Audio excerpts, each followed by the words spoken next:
There is a particular hour that belongs to people over 40.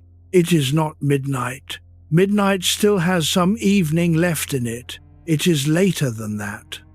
It is the hour when the house has stopped making its small settling noises, when the traffic outside has thinned to one car every few minutes, when the heating clicks off and the room goes very slightly colder, and you notice. You are awake. Not worried, exactly. Not in pain. Just awake, in the dark, with your own mind for company. And into that quiet, sometimes, a question arrives. It does not announce itself. It is not dramatic. It is a small, level question, and it sounds something like this. Was this it? Was this the life? You did the things. You went to work. You paid what you owed. You were decent to people who were not always decent to you. You held the whole arrangement together for decades, and some of those decades were hard, and nobody gave you much credit for the holding. And now, lying here, some part of you is asking whether the arrangement was ever really yours. If you have met that question, you should know something. You are not the first person to meet it, and you are not the first to meet it at this hour, and one of the people who met it was a Russian novelist who could not sleep either, and he wrote a short book about it, and the book has been keeping people company in the dark for 140 years. His name was Leo Tolstoy. Tonight we are going to sit with the story he wrote. It is called The Death of Ivan Ilyich. It is about a man who did everything right. I want to tell you now at the start so that you can rest easier for the next few hours. This is not a frightening story. It has a hard middle. I am not going to pretend otherwise, because you would hear the pretending and it would keep you up. But it has an ending that people who read it tend to remember for the rest of their lives, and the ending is light. Actual light, that is not an image I am adding to soften it. It is in the book, in the last page, in Tolstoy's own words. So let your shoulders come down. There is nothing here you need to solve tonight. There is nothing here you need to decide or fix or resolve before morning.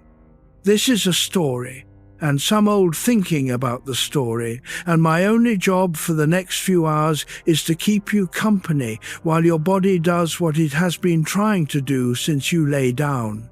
Let me set the scene properly. It starts with a house among birch trees. Chapter 2, Yasnaya Polyana. 200 kilometers south of Moscow, there is an estate called Yasnaya Polyana. The name means bright glade. Birch trees. A long avenue running up from the road, 2 white stone towers at the gate, a house that was smaller than visitors expected, because Tolstoy had sold the main building years before to cover gambling debts, and the buyers had taken it apart and carted it away, and he had to live in what was left of the wings. He was born in that house in 1828. His mother died when he was 2. His father died when he was 9. He was raised by aunts. He would die 82 years later at a railway station about 130 kilometers away. And we will get to that, but not for some hours yet. In between, he wrote War and Peace and Anna Karenina. He ran a school in the village for the peasant children and wrote his own textbooks for it. He taught himself Greek in a matter of months at the age of 42, because he had decided that reading Homer in translation was not really reading Homer. He learned to make boots badly and gave them to his friends, who kept them out of politeness. He fathered 13 children with his wife Sophia, 8 of whom lived to adulthood. And he quarrelled with almost everyone he loved, most of all with Sophia, and most bitterly at the very end. By 1886, he was 58 years old. He was famous across Europe and America. Pilgrims came up that Birch Avenue on foot to look at him, and some of them camped by the gate. Journalists wrote about what he ate. And he was, by his own account, not well in himself, not sick, not poor, not neglected, simply, persistently, not well in himself. That year he published a short novel of about 90 pages. He had been working at it, on and off, for 2 years, and had set it aside more than once. It is the story of a judge in the Russian civil service who falls while hanging a curtain, hurts his side, and dies of it over the following months. That is the plot. A man falls off a stepladder and dies. And it is one of the most admired short novels ever written in any language. Vladimir Nabokov, who was hard to please and almost never generous about other writers, called it Tolstoy's most artistic and most perfect work. Ludwig Wittgenstein carried Tolstoy in his pack through the trenches of the First World War and pressed him on other soldiers. The reason is not the plot. Nothing happens in the plot. The reason is that Tolstoy found a way to put into words something that a very large number of people feel and almost nobody says out loud, and once you have read him saying it, you cannot quite unread it. Chapter 3. The Night in Arzamas. To understand where the book came from, we have to go back 17 years before it was published, to one bad night in a provincial town. September 1869. Tolstoy was 41 years old. War and Peace was finished, and had made him the most celebrated writer in Russia. He was traveling to look at an estate in Penza province that he was thinking of buying more land, more property. A sensible expansion for a prosperous man with a growing family. He had a servant with him and a carriage, and the roads were bad and the trip was long. On the way he stopped for the night in a town called Arzamas. He took a room at an inn. He described it afterward as small and square with whitewashed walls. There was a candle. He lay down, and something happened to him in that room that he was never afterward able to explain to his own satisfaction. He wrote to Sophia about it 2 days later, on the 4th of September, in a letter that survives. He told her that at 2 a.m. he had been seized by a strange and terrible state, worse than anything he had ever experienced. Nothing had happened. No one had threatened him. He was not ill. He was simply, suddenly, and completely afraid.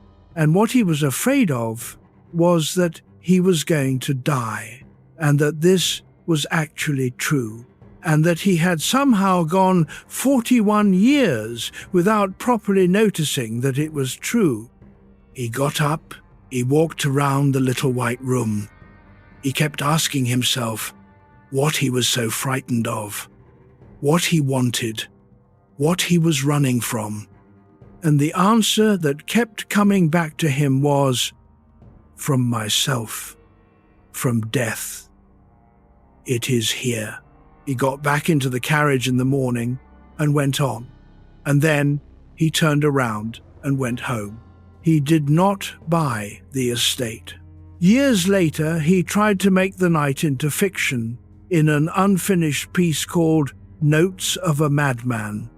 He worked at it on and off and never completed it.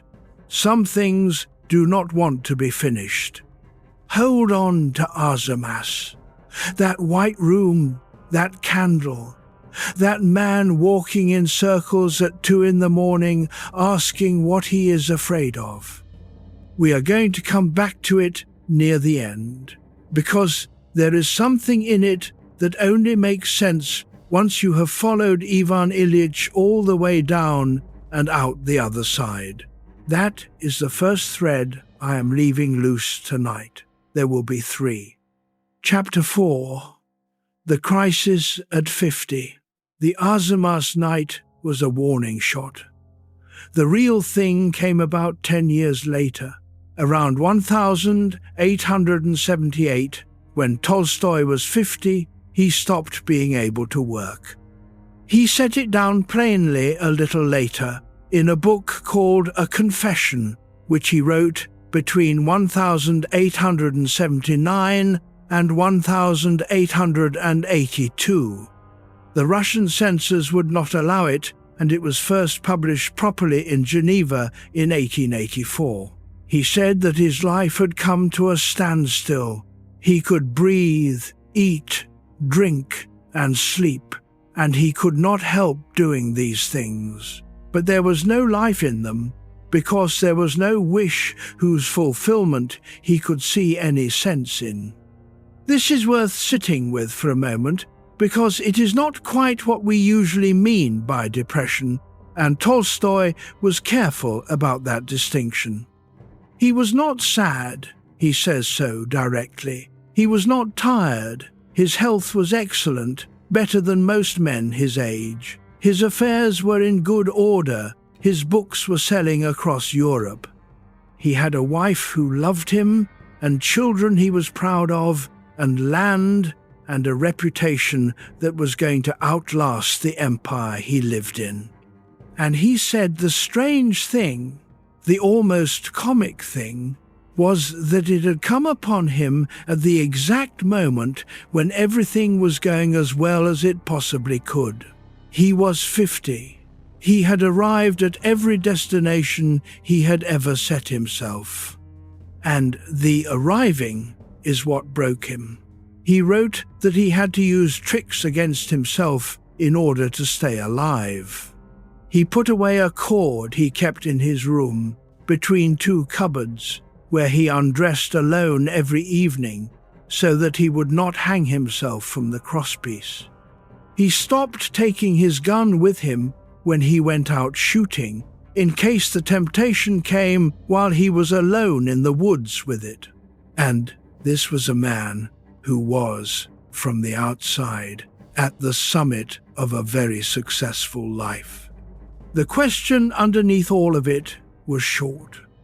He asked whether there was any meaning in his life that would not be destroyed by the death that was inevitably waiting for him. He looked for the answer in science and found that science answered a different question. He looked for it in philosophy and found the question restated more elegantly and not answered.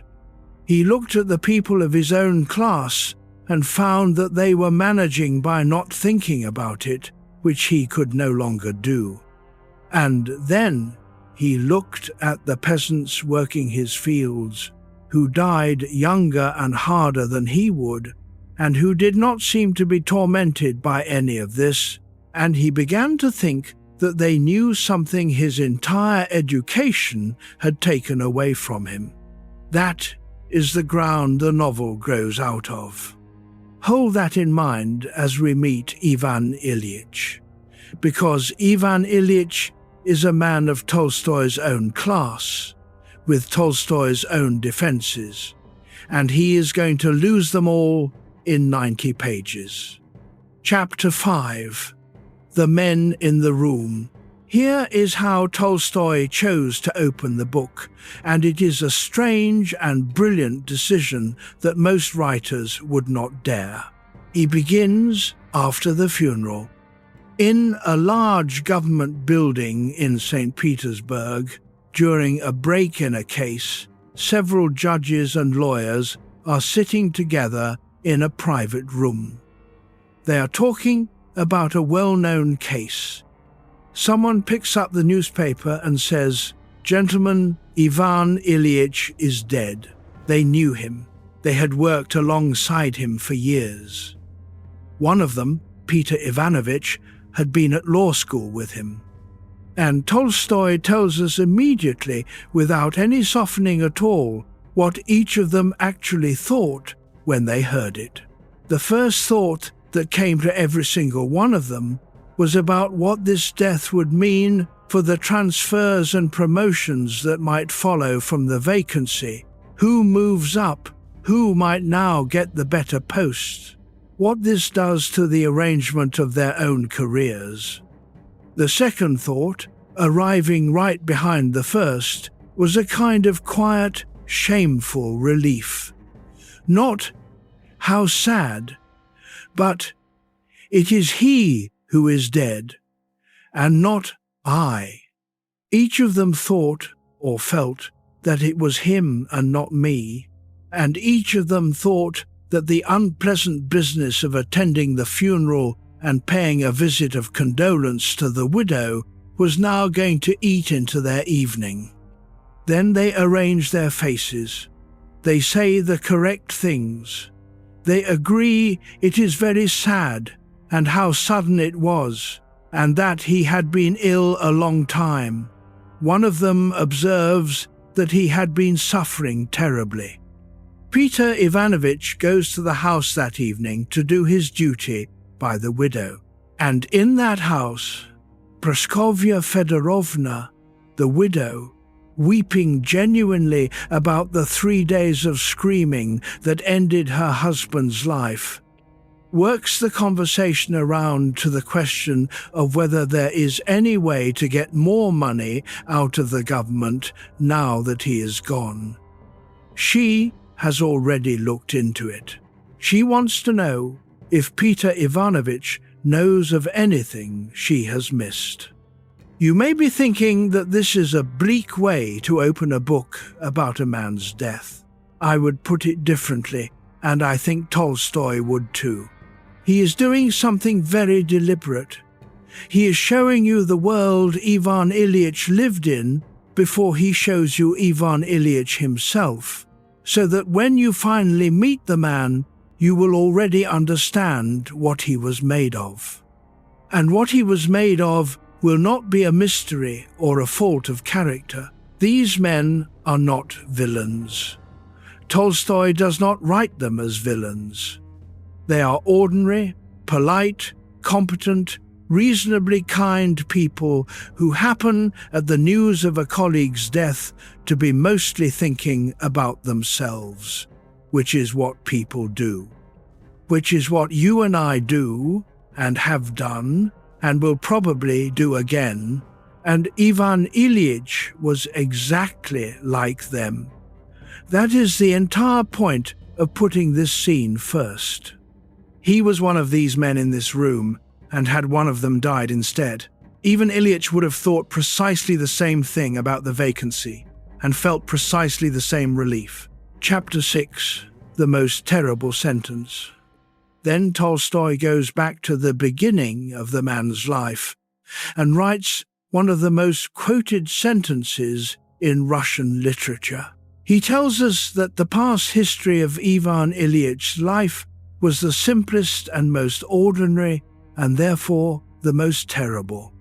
Read that again slowly, because the hinge of the entire book is in one small word: most simple, most ordinary, and therefore most terrible. Not and yet, not but also. Therefore, the ordinariness is not the consolation in that sentence. The ordinariness is the charge. Now, I want to be careful here because this line has been used badly for 100 years.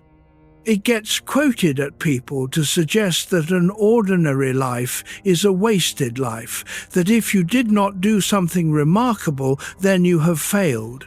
That is not what Tolstoy meant. And if you take it that way tonight, it will sit on your chest and keep you awake, and I have no interest at all in doing that to you. He is not saying that a quiet life is terrible. He spent the last 30 years of his own life arguing more or less the opposite.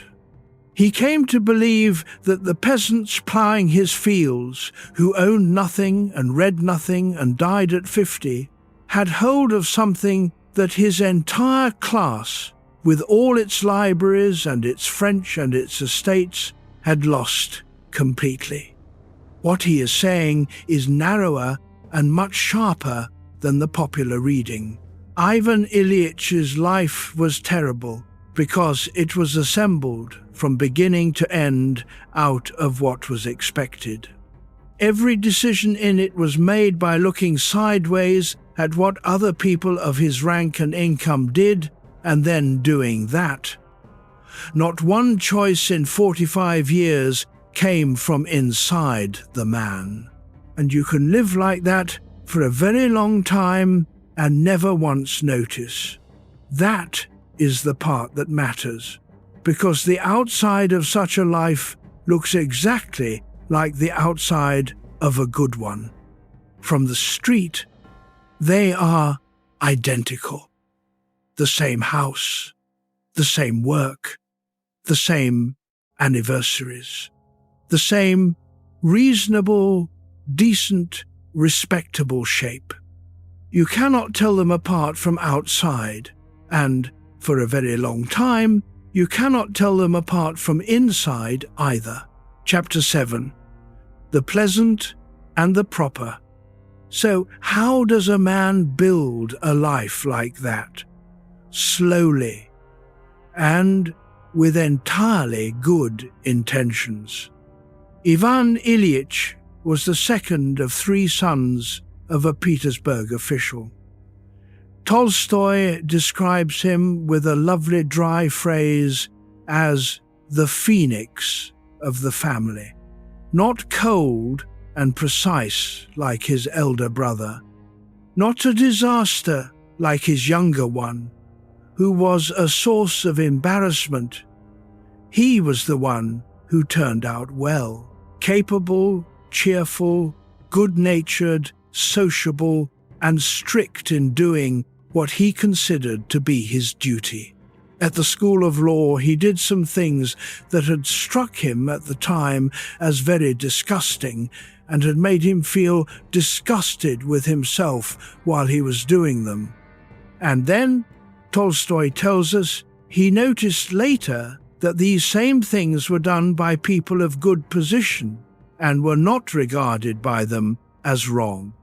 And so he came not exactly to regard them as right, but simply to forget about them entirely, and to feel no distress at all when he remembered them. That small move, made once and then repeated for 30 years, is how the whole life gets built. Not a lie, not a crime. A quiet recalibration of your own conscience against the behavior of the men above you. He finished school, took the examinations, and entered the civil service with a new uniform, luggage from a good shop, and a medallion inscribed with the Latin words Respris Finem, which means look to the end. I will let that sit without comment for now. Tolstoy put it there on purpose. He got a post in a province as secretary to a governor. He was good at it. He was genuinely, unusually good at it. And this matters more than people notice on a first reading. He was not lazy. He was not corrupt, and Tolstoy is explicit that he never took a bribe. He was scrupulous. How proud. He had a real gift, and the gift was this. He could take a complicated human mess full of grief and spite and history and need and reduce it on paper to the parts that were relevant to the law and set everything else aside. That was his talent. Take the human part out, handle what remains correctly. He was pleasant company. He played cards, which he loved. He danced. He was well liked by his superiors and by the people beneath him. He had a Latin tag from his school days that he applied to his youthful lapses, meaning roughly that youth must have its fling, and he said it lightly and moved on. And he rose, examining magistrate after the judicial reforms. Then a better post in another province. Then a better one again. At every level he did what the men at that level did, and he did it competently, and nothing inside him ever raised an objection. Chapter 8. The Marriage and the First Small Frost. He married for the ordinary reasons, which is to say, for several reasons at once, none of which he examined. Praskovia Fedorovna Michel was attractive, from a decent family, with a little property of her own. She was clever and had a nice manner. His superiors approved of the connection. His circle thought it a good match, and he was, in a mild way, in love with her, which is to say, he found her pleasant to be near, and the whole arrangement suited him. Tolstoy writes that Ivan Ilyich got married both because he fell in love with her and because her people considered the match a suitable one, and that he would have found it difficult to say which of those two reasons weighed more with him. For the first months, it went well. There was the new furniture, the new crockery, the new linen, and the general pleasantness of a life going as it should. And then his wife became pregnant and something changed. She became, in his view, demanding. She wanted his attention in a way that was inconvenient. She was jealous. She made scenes. Some of it was the pregnancy. Some of it was loneliness, and some of it was that she had married a man who was already very good at not being reached. And here is the decision that shapes everything that follows. It takes Tolstoy about a paragraph. I want you to hear it because it is the quietest and most consequential thing in the whole book. Ivan Ilyich decided to protect himself from his own home, not to fight her, not to leave her, not to sit down with her and find out what was actually wrong, which would have required believing that something might actually be wrong. He worked out with the same practical intelligence he used at the office that if he spent longer hours at work, kept the evenings occupied, kept friends around the house, kept a card game running most weeks, then his wife's moods could be fenced off into one corner of his life where they could not reach him. He built a wall inside his own house, and he called it dignity, and he called it the proper conduct of a gentleman, and he believed both of those things sincerely. And it worked. That is the terrible part. It is not that his plan failed. His plan succeeded completely for 20 years. He got the promotions. He kept the good humor. The marriage settled into a formal arrangement between two people who were courteous to one another in front of guests and had very little to say when the guests had gone. Their children grew up. A daughter and a son at school, and others who were born and died young, which Tolstoy mentions in a single clause, in the manner of the time. And through all of it, Ivan Ilyich was, if you had stopped him in the street and asked, content. He would have told you, without any dishonesty, that his life was proceeding exactly as a life should, pleasant and proper. Those were his 2 words for it, and he used them often, pleasant and proper. Somewhere inside those 20 years, the man went out of the life. He did not notice. There was no particular moment at which to notice. Nothing broke, nothing announced itself. That is the second thread I am leaving loose. How a person can be absent from his own life for 2 decades and never receive any notification that it has happened. We are going to come to how he finally found out. It involves a stepladder and a set of curtains. Chapter 9. The Curtains. At the height of everything, Ivan Ilyich got the post he had been waiting for his whole career. It had not come easily. There had been a bad stretch first. He had been passed over for a position he expected, and for the first time in his life, the machine did not deliver what it owed him. He went to Petersburg in a temper on borrowed money to make a nuisance of himself.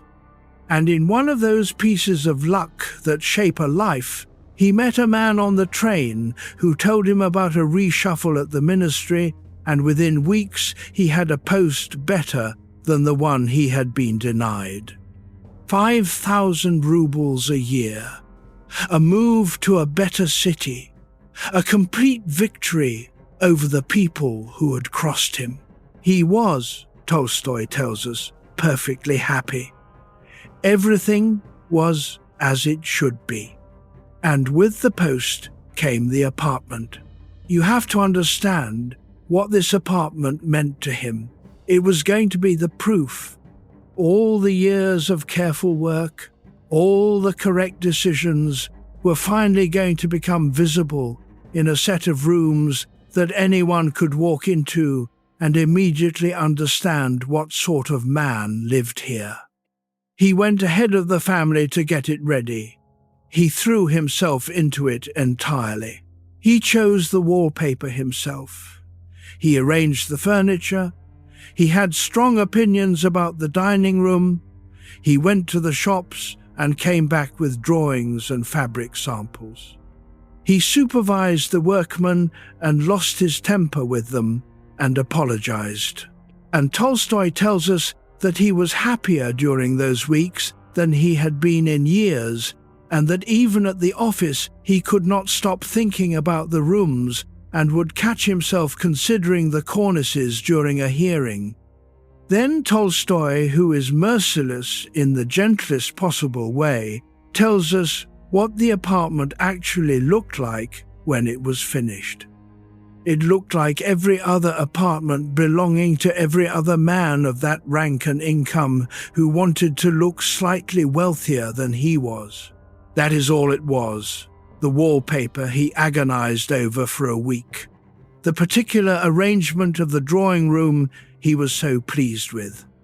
The whole thing came out looking exactly like the homes of everyone else in his position, because his taste had been assembled over 30 years, entirely out of theirs. He believed he was expressing himself. He was completing a form.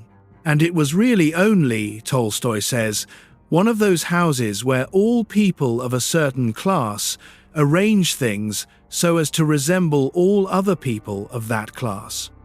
And in his case there was nothing remarkable at all, though it seemed to him to be quite exceptional. One afternoon he is up on a stepladder, showing an upholsterer who did not understand him how he wants the drapery draped.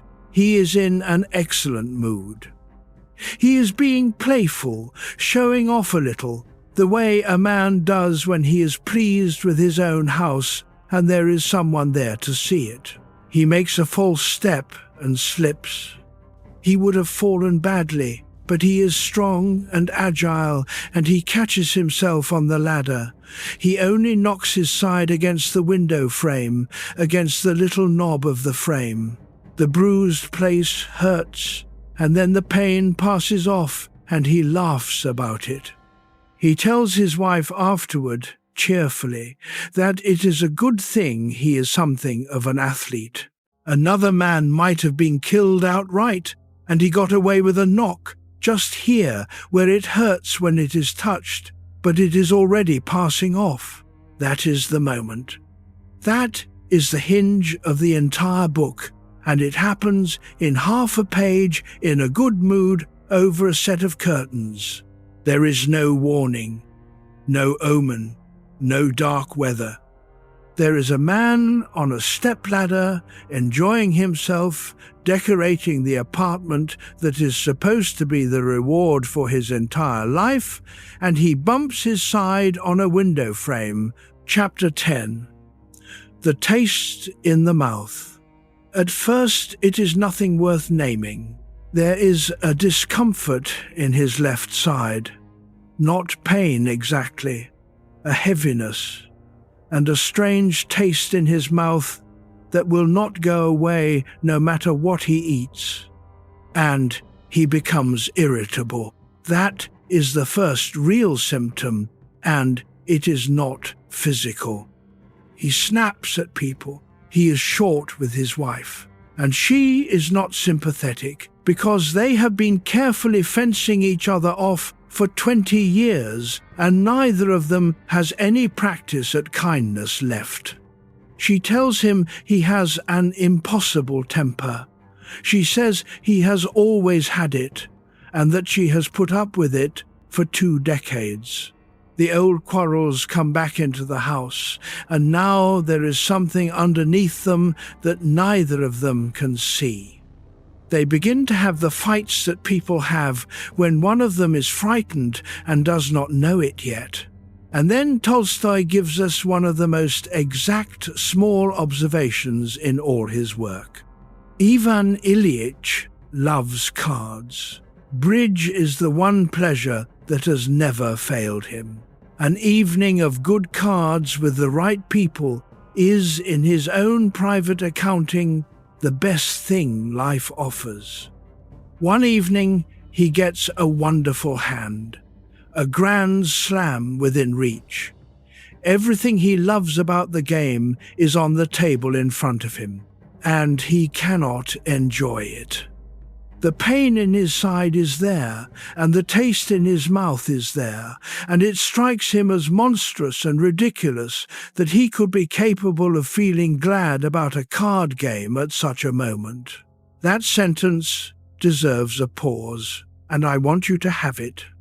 He notices that he cannot be pleased by the thing that has always pleased him. The pleasure has not been taken away from him. It is right there on the table exactly as it always was. It has simply stopped working. If you have ever been through a bad stretch of your own health, or sat with someone through one, you will know that this is precisely how it announces itself. It is not the pain that tells you something is seriously wrong. The pain you can argue with and explain and blame on the weather or the mattress. It is the day the small comforts stop landing. That is the day you know.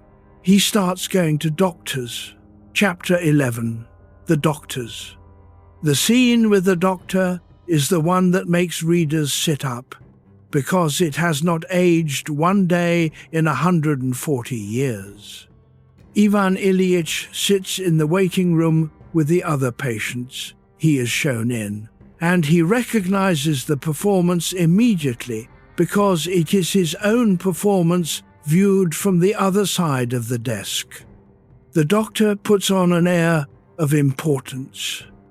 He does not answer the question that matters. He talks about a floating kidney and chronic catarrh and the appendix. He weighs the evidence. He considers the possibilities. He arranges the entire conversation so that the only question genuinely at issue is a technical one to be settled between the doctor and the doctor. And Ivan Ilyich, who has spent 25 years doing exactly this to defendants, sees the whole mechanism and cannot do a thing about it. Because for Ivan Ilyich, one question mattered, and only one: was his condition serious or not? And the doctor would not entertain that question. Tolstoy says it plainly. To the doctor, that question was idle and not open for discussion.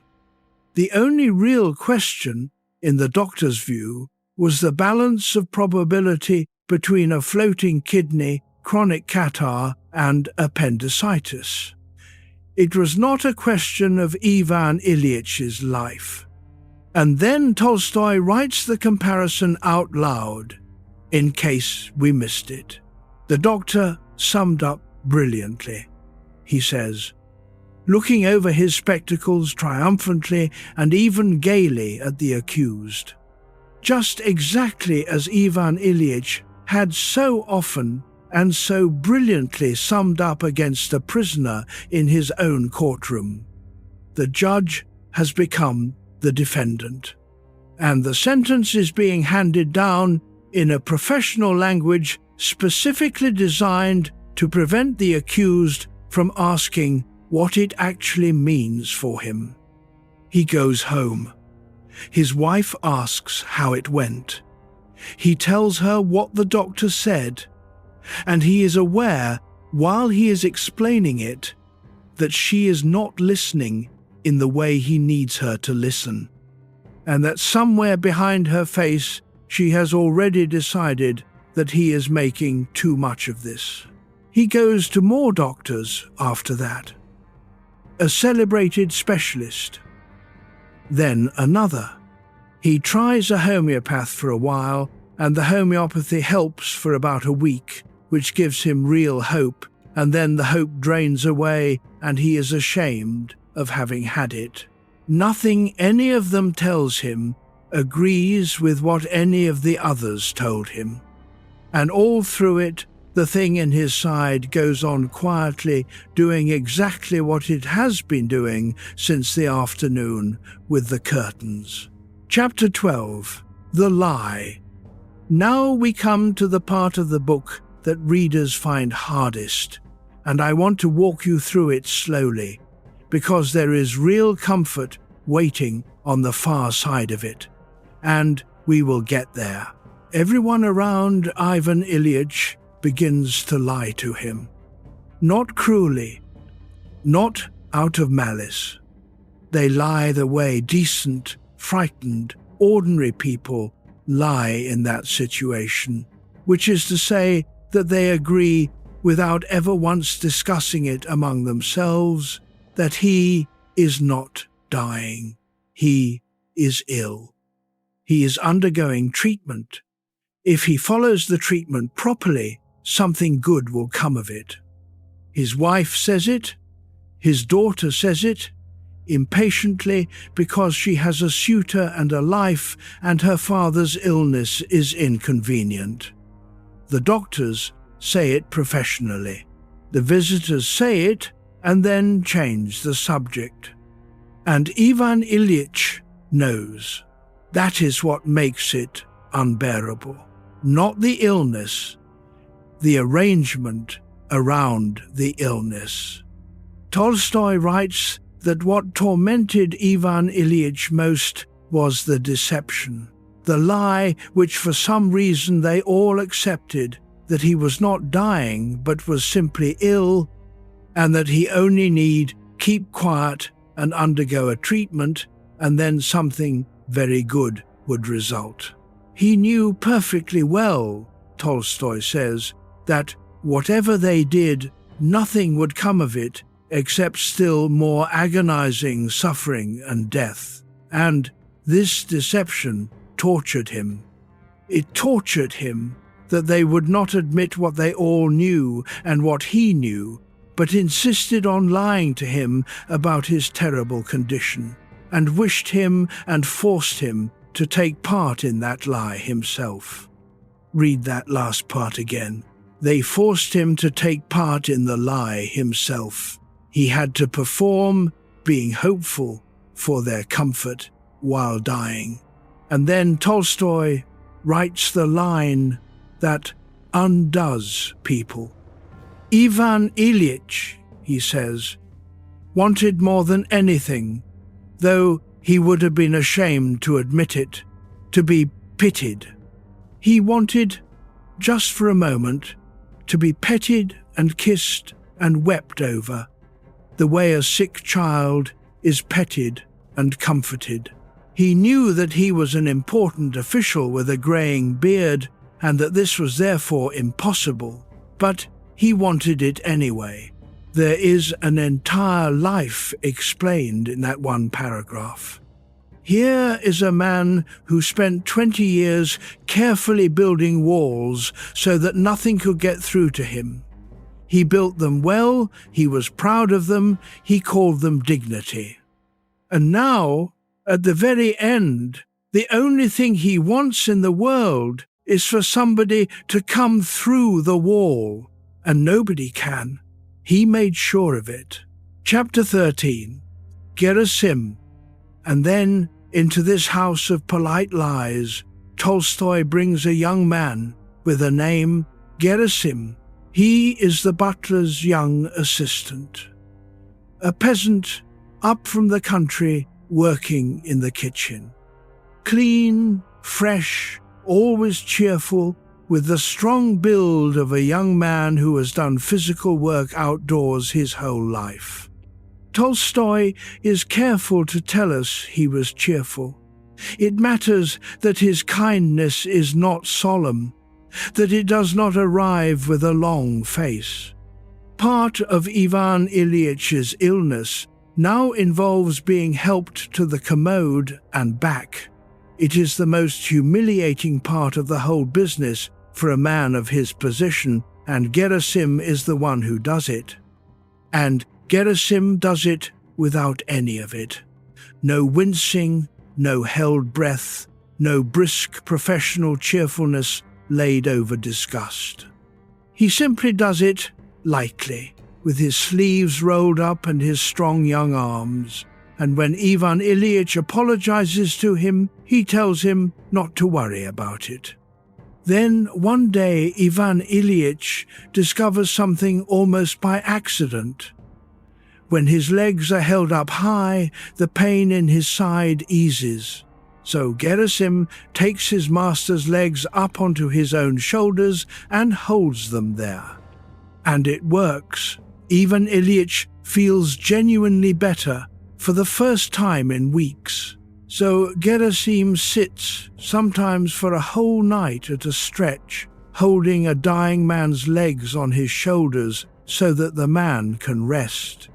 Ivan Ilyich tells him to go, that it is too much, that he must be tired, and Gerasim tells him no. He says that we shall all of us die, so why should he grudge a little trouble? That is it. That is the entire philosophy of the only person in the book who behaves well from beginning to end. 9 words from a servant with no education. We shall all die. So why grudge a little trouble? Chapter 14. What Gerasim actually did. I want to slow down here because it would be very easy to hear that as a simple story about a good servant and a bad family, and it is not that. Tolstoy is doing something much more precise. What makes Gerasim different is not that he is kinder than the others. Kindness is not really the variable. It is that he is the only person in the house who does not pretend. Everyone else has signed up to a story in which Ivan Ilyich is going to get better. Gerasim has not signed up to it. He behaves all the way through, openly and without fuss, as a young man attending someone who is dying. He does not announce this. He does not say anything brutal. He does not correct anyone. He simply declines to build his behavior on a lie, and Ivan Ilyich can feel the difference the moment he walks into the room. Tolstoy makes it explicit. Gerasim alone did not lie. Everything showed that he alone understood the facts of the case and did not consider it necessary to disguise them, and simply felt sorry for his sick and wasted master. And once when Ivan Ilyich was sending him away, Gerasim said it straight out, "We shall all of us die, so why should I grudge a little trouble?" He meant by it that he did not find his work burdensome, because he was doing it for a dying man, and hoped that someone would take the same trouble for him when his own time came. There is the comfort I promised you, and it is a strange and very durable one. The thing that finally reaches Ivan Ilyich is not an argument. Nobody convinces him of anything. No priest talks him round, though a priest does come and he takes communion. No philosopher visits. No doctor tells him the truth.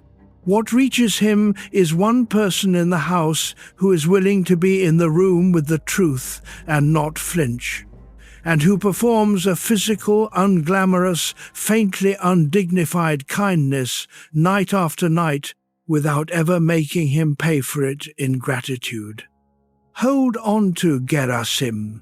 He is the second loose thread, and he turns out to matter more than anyone else in the book, including the man it is named after. When we come back to him near the end, you will see exactly what he was for. Chapter 15. The Emperor with the Same Problem. Let me widen the frame for a while, because Ivan Ilyich is lying on a sofa in Russia in the 1880s. But the question in that room is a great deal older than he is. 1700 years earlier, a man was writing notes to himself in a military camp on the Danube frontier, in Greek, by lamplight, and he was worrying about precisely the same thing. Marcus Aurelius was Emperor of Rome from 161 until 180. He had absolute power over most of the known world. He also had a chronic illness, a war on the northern border that would not end, a plague running through his armies, and a habit of writing down reminders to himself that he never intended another living person to read. We call the collection Meditations. He gave it no title, it is a private notebook, and the fact that we have it at all is a historical accident. And over in it, he tells himself the same handful of things. That he will die, that everyone whose opinion he is currently worrying about will also die. That the applause of the crowd is worth very little, because the crowd is dying too and will shortly be replaced by another crowd. That fame is a rumor that outlives you briefly and then stops. That the only thing genuinely within his control is how he conducts himself in the next hour. He writes to himself that a man could leave life at this very moment, and that he should let this govern what he does and says and thinks. Here is what is useful about setting Marcus beside Ivan Ilyich. They are facing exactly the same fact.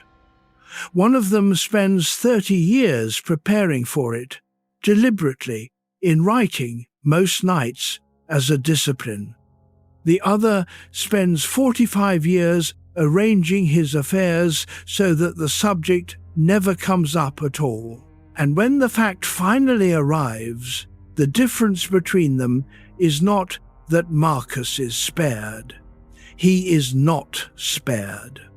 He dies in 180, probably of the plague that was sweeping the empire, and by the accounts we have, he met it with about as much difficulty as anyone. The difference is that Marcus has already had the conversation many times. It is not a stranger breaking down his door on the last night. It is something he has been living alongside on purpose for decades. Ivan Ilyich meets it for the first time from a sofa at 45, in a room where every single person is lying to him. That is not a difference in courage, it is a difference in rehearsal.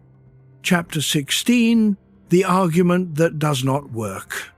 Now, there is a famous philosophical answer to the fear of death. It is very old and very clever, and I want to give it to you properly and then tell you honestly why it does not do much. Epicurus was born on the island of Samos around 341 before the Common Era. He taught in a garden outside Athens, and he accepted students that the other schools would not take, including women and enslaved people, which was unusual enough that his enemies used it against him for centuries. His argument runs like this: death is nothing to us. While we exist, death is not present. When death is present, we do not exist. Therefore, death is nothing to the living, because they have not met it, and nothing to the dead, because they are not there to meet it. As logic, it is airtight. Genuinely. It is very hard to find the flaw. And almost nobody in the history of the world has ever been comforted by it at 3 a.m. Tolstoy knew this, and he has Ivan Ilyich act it out in what is, for my money, the most human passage in the book. Lying there, Ivan Ilyich remembers a syllogism he learned as a schoolboy from a logic textbook by a man named Kieseveta. Caius is a man. Men are mortal. Therefore, Caius is mortal. And he thinks. That had always seemed to him correct as applied to Caius, but certainly not as applied to himself. Caius is a man in general, and it is perfectly true and right that Caius should be mortal. But he was not Caius, and he was not a man in general. He had always been a creature quite separate from all others. He had been little Vanya, with a mama and a papa, with Mitya and Volodya, with the toys and the coachman and the nurse, and afterwards with Katenka, and with all the joys and griefs and delights of childhood and boyhood and youth. Did Caius, he asks, ever know the smell of that striped leather ball little Vanya had loved so much? Did Caius ever kiss his mother's hand like that? Did the silk of his mother's dress ever rustle for Caius? And then, plainly, and this is the sentence that gets people, Caius really was mortal, and it was right for him to die. But for me, little Vanya, Ivan Ilyich, with all my thoughts and emotions, it is altogether a different matter. It cannot be that I ought to die. That would be too terrible. That is the whole of it. That is why the clever argument fails. And it fails for everyone, not only for weak, or foolish people. The mind accepts the general rule instantly and without resistance. Everyone dies. Yes, obviously, fine.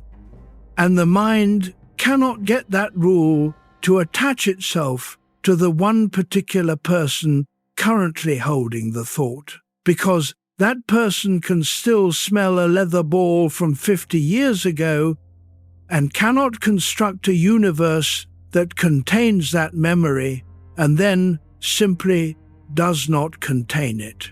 Epicurus is right, and it does not help. Both of those things are true at once, and Tolstoy is one of the very few writers honest enough to hold them both without dropping either. Chapter 17. The Tower near Bordeaux. There is a house in the southwest of France, in the wine country, about 30 miles east of Bordeaux. It has a round stone tower at one corner. In 1571, a man of 38 climbed to the top floor of that tower and mostly stayed there for the next 20 years. His name was Michel de Montaigne. He was born in that house on the 28th of February, 1533. He had worked 13 years as a magistrate in the court at Bordeaux, which is to say, he had spent his adult life doing more or less what Ivan Ilyich did. He read documents. He judged other people's quarrels. He was correct. Then his father died in 1568 after long suffering from a kidney stone. Montaigne inherited the estate, and on his 38th birthday he quit the court and went upstairs. He had about 1,000 books up there. The shelves followed the curve of the round wall in 5 rows, so he could turn in his chair and see every spine at once. Across the wooden beams overhead, he had short sayings painted in Greek and Latin, about 50 of them. Lines from Ecclesiastes, lines from Lucretius. He could lean back and read the ceiling. When the rest of the house burned in 1885, the tower was the part that survived, and some of the lettering on those beams is still there. In that room, he invented a kind of writing. He called the pieces essays, attempts, and one of the earliest is titled, "That to philosophize is to learn to die." The argument in it is borrowed from the Romans, and it is simple. Keep death nearby. Do not let it be a stranger. Think of it not once a year in church, but often in ordinary weather, and picture it plainly: a horse stumbling on a stone, a tile sliding off a roof, a scratch that turns bad.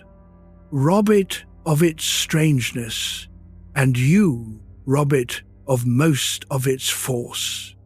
That sounds like a recipe for misery. Montaigne said the opposite happened. Once he knew roughly where the thing was, he stopped flinching at every shadow that might be it. It was like knowing where the step down is in a dark hallway. You do not spend the walk afraid of the floor. Then something happened that he had not planned, and it settled the question for him. Around 1569, during the civil wars, he went out riding near his own estate on a small, easy horse. One of his men was behind him on a big, powerful animal, riding hard to show what it could do. The big horse came down on them like a falling wall. Montaigne was thrown several paces and lay in the field without moving. His servants carried him toward the house, certain he was dying. Blood was coming up out of him. What he remembered afterwards is the strange part. It had not hurt. It had not frightened him. He wrote about it years later in an essay called Of Practice, and the word he kept reaching for was gentleness. Life seemed to be leaving him the way it leaves at the very edge of sleep, in that last second before you go under and do not notice going. From the outside, he was clawing at his clothes and bringing up blood. From the inside he was, he said, at ease. He was letting go of something, and it did not feel like a fight. He came down from that field with a different opinion. Dying, he decided, is not the hard part. The waiting room is the hard part. The body appears to know how to do the last bit on its own, and it does it kindly, and it does not require you to have studied. He was honest enough to say so, even though it undercut his own famous essay. Later in his life, he wrote that he was no longer going to trouble his head about learning how to die, because nature would give him a perfectly good lesson on the day. But he had already had the rehearsal. That is the thing. He had been practicing for years, and he had watched it up close. In 1563, his closest friend, Etienne de la Boétie, died of an illness at about 32, and Montaigne sat with him through it and afterwards wrote his father a long letter setting down what had been said hour by hour. Now hold that next to Ivan Ilyich. Ivan Ilyich had the same information. He got it as a schoolboy out of a logic textbook in the driest possible form. Caius is a man.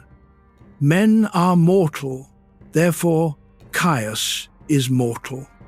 He learnt it, was marked correct on it, and filed it under facts that did not concern him. For 45 years he never once took it out and turned it over. He never pictured the tile on the roof. He never sat with anyone the way Montaigne sat with La Boétie. So when it came all at once, with no practice at all, to a man who had to build the entire thought from scratch while he was already frightened and already in pain. That is the difference the tower makes. Not that Montaigne was braver, he was, by his own account, a nervous man who disliked pain, and said so. But he had walked the hallway in daylight, so he knew where the step was. Nobody is asking you to do that tonight. It is only worth noting what he claimed came of it. He said, thinking about the end regularly did not shrink his life. It widened it. The days got their weight back. Food tasted like something. He noticed the estate, the light, the ordinary hours in a way he had not noticed them while he was being correct in Bordeaux. He died in 1592 at 59 in the house where he was born.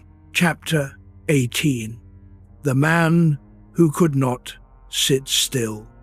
Blaise Pascal was born on the 19th of June, 1623, in Clermont-Ferrand, in the middle of France. His mother died when he was 3. His father, Etienne, was a tax official who taught the children himself and moved them first to Paris and then to Rouen.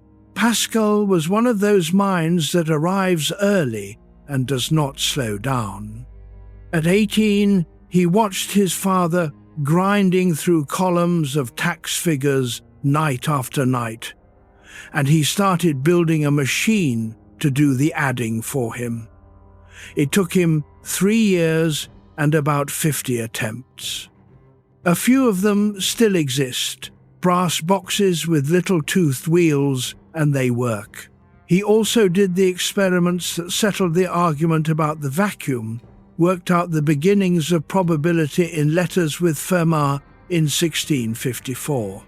Then, on the night of the 23rd of November, 1654, he had an experience he called fire.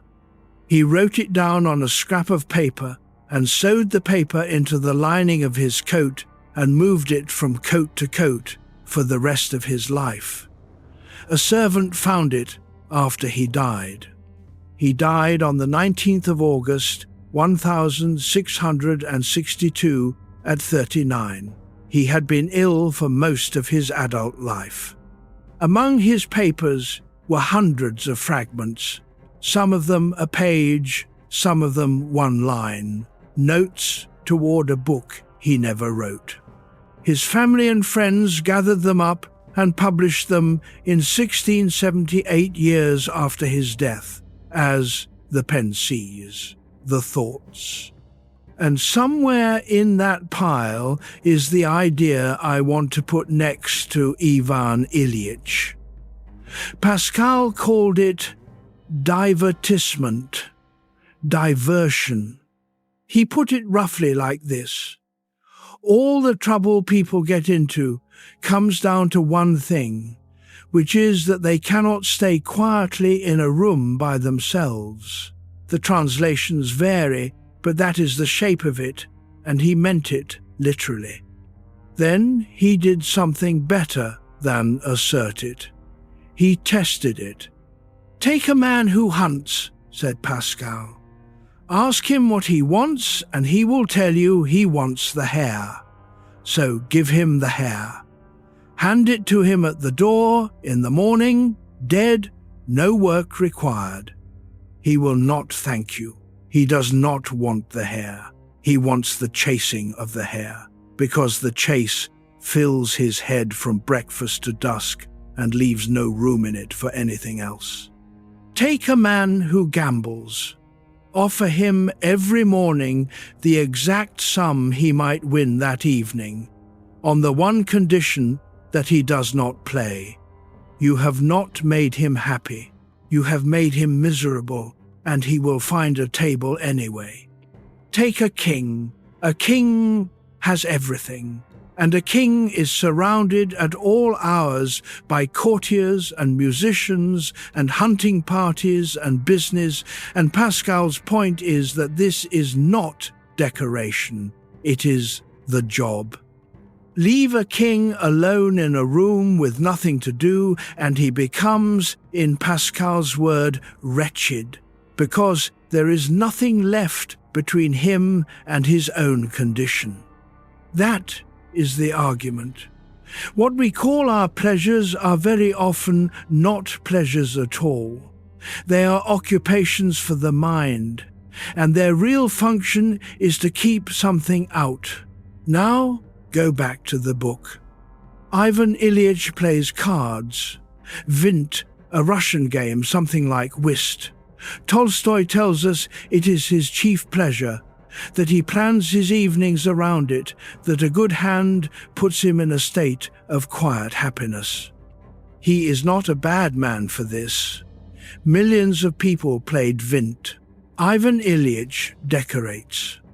When the new post comes through, he goes ahead to the apartment and takes charge of the curtains and the wallpaper and the plates, and Tolstoy notes with terrible mildness that he furnished it exactly the way people in his position furnished apartments, while believing the whole time that it was distinctive and his own. Ivan Ilyich climbs. He needs a post paying 5,000 rubles a year. He travels to get it, and when he gets it, his life is repaired for a while. Pascal would say, look at what happens to those three things when the pain arrives, because Tolstoy runs the experiment for us. There is a card evening late in the book. Ivan Ilyich sits down, the cards come well, he picks up a strong hand, and then the taste in his mouth is there, and the ache in his side is there, and it becomes absurd to him that he is sitting in a warm room being pleased about trumps. He plays badly, he upsets his partner, he goes home. The diversion has stopped working. That is all that has happened. Nothing new has entered the room. The thing the cards were keeping out had been sitting on the other side of them the entire time, for 20 years, while he was winning. Pascal said the cruel part of diversion is not that it is fun, it is that it works so well. It keeps us from thinking about how things actually stand with us, and by doing that, it carries us gently and without our noticing to the point where there is no time left to think about it at all. But here is the part people leave out when they quote him, and it matters at this hour. Pascal was not sneering from a height. He was the least still man of his century. He was chronically ill, in constant pain, and he distracted himself relentlessly. In 1658, kept awake by a raging toothache, he set himself a hard geometry problem about the cycloid curve to get through the night. The pain eased. He decided that was a sign and published the results. He knew exactly what he was describing because he was doing it. He was not saying stop, he was only saying notice what the game is for. Chapter 19, The Self That Remembers. Daniel Kahneman was born in Tel Aviv on the 5th of March, 1934, while his mother was visiting relatives there. He grew up in Paris. When France fell, the family were Jews in occupied territory. His father was arrested and released. They ran south and lived out the war in a chicken coop behind a country house and in cheap rooms. And his father died of untreated diabetes in 1944, 6 weeks before the landings in Normandy. He spent the rest of his life studying how people decide things, mostly with his friend Amos Tversky, and in 2002 he received the Nobel Memorial Prize in Economics, which is odd, because he was a psychologist and never took an economics course. Tversky had died in 1996. He died himself in March 2024 at 90. Late in his career, Kahneman put forward a division that is worth carrying with you. There are, he said, 2 selves in every person, and they do not want the same things. One is the experiencing self. It lives in the present, in stretches of about 3 seconds, and it is the one that actually has your life. It is having this minute right now in the dark, in this bed. The other is the remembering self. It keeps the record. It writes the story afterwards. And it is the one that answers when somebody asks how the holiday was, how the marriage was, how the work was, how the life was. The remembering self is the one who talks, so we think it is the one who knows. It is not. It is a careless and very biased historian, and Kahneman spent years proving how careless. Here is the experiment that shows it. In the 1990s, he worked with a Toronto physician named Donald Redelmeyer on patients undergoing colonoscopies, back when the procedure was done without much sedation and hurt considerably. Patients reported their pain every 60 seconds, all the way through. Afterwards, they rated the whole experience.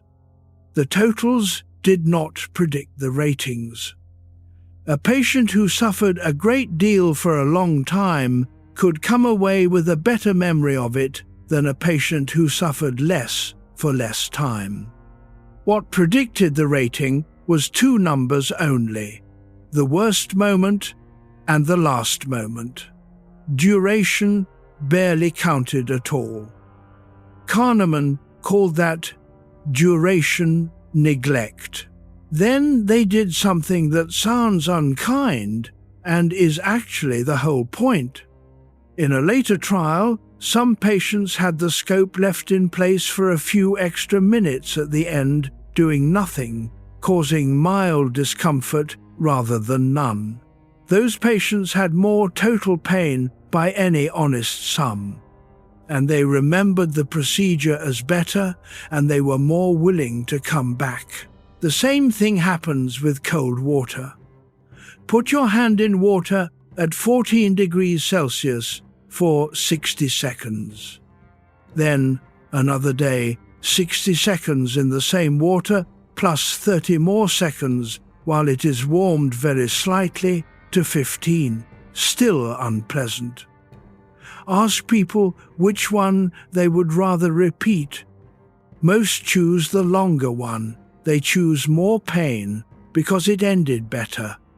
Kahneman's summary of all this was blunt. We do not choose between experiences.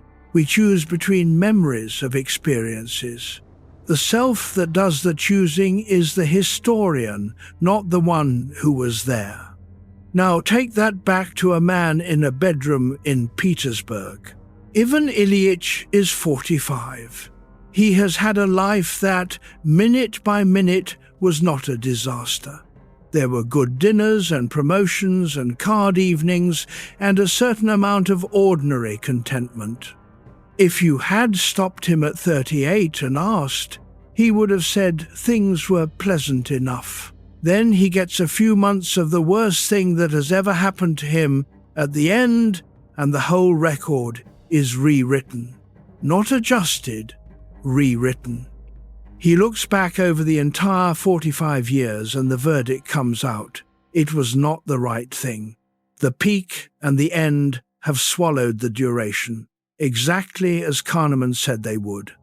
Put that way, it sounds monstrous. A man does not get credit for 4 decades because of 3 bad months. But run the mechanism the other way, because it runs both ways, and this is why Tolstoy could end the book the way he does. If the ending has that much power over the meaning of the whole, then the ending is also the one place where the whole can still be changed. A life is not a bank balance where the early entries are locked. It is a story, and stories can turn in the last pages, and when they turn, everything before them reads differently. That is precisely what happens to Ivan Ilyich in his final days, and we will come to it. Something very small occurs involving his son's hand, and it does not add a single pleasant hour to his 45 years. It changes what those years were. There is a quieter use for this tonight too. Right now, at this hour, the historian is at work. It has the floor, and the experiencing self has no vote, because the experiencing self only ever has this minute. The record it is assembling at 3 in the morning is being assembled by the peak and the end, by whatever is worst and whatever is most recent, and it is presenting that summary to you as though it were the fair total of your life. It is not the fair total. It is a summary written under bad conditions by a historian with a known bias. The actual hours you lived were real, every one of them, whether or not the story keeps them. Chapter 20. The 8th stage. Erik Erikson had a hole where the beginning of his life should have been. He was born on the 15th of June, 1902, near Frankfurt. His mother, Carla, was Danish and unmarried, and she never told him who his father was.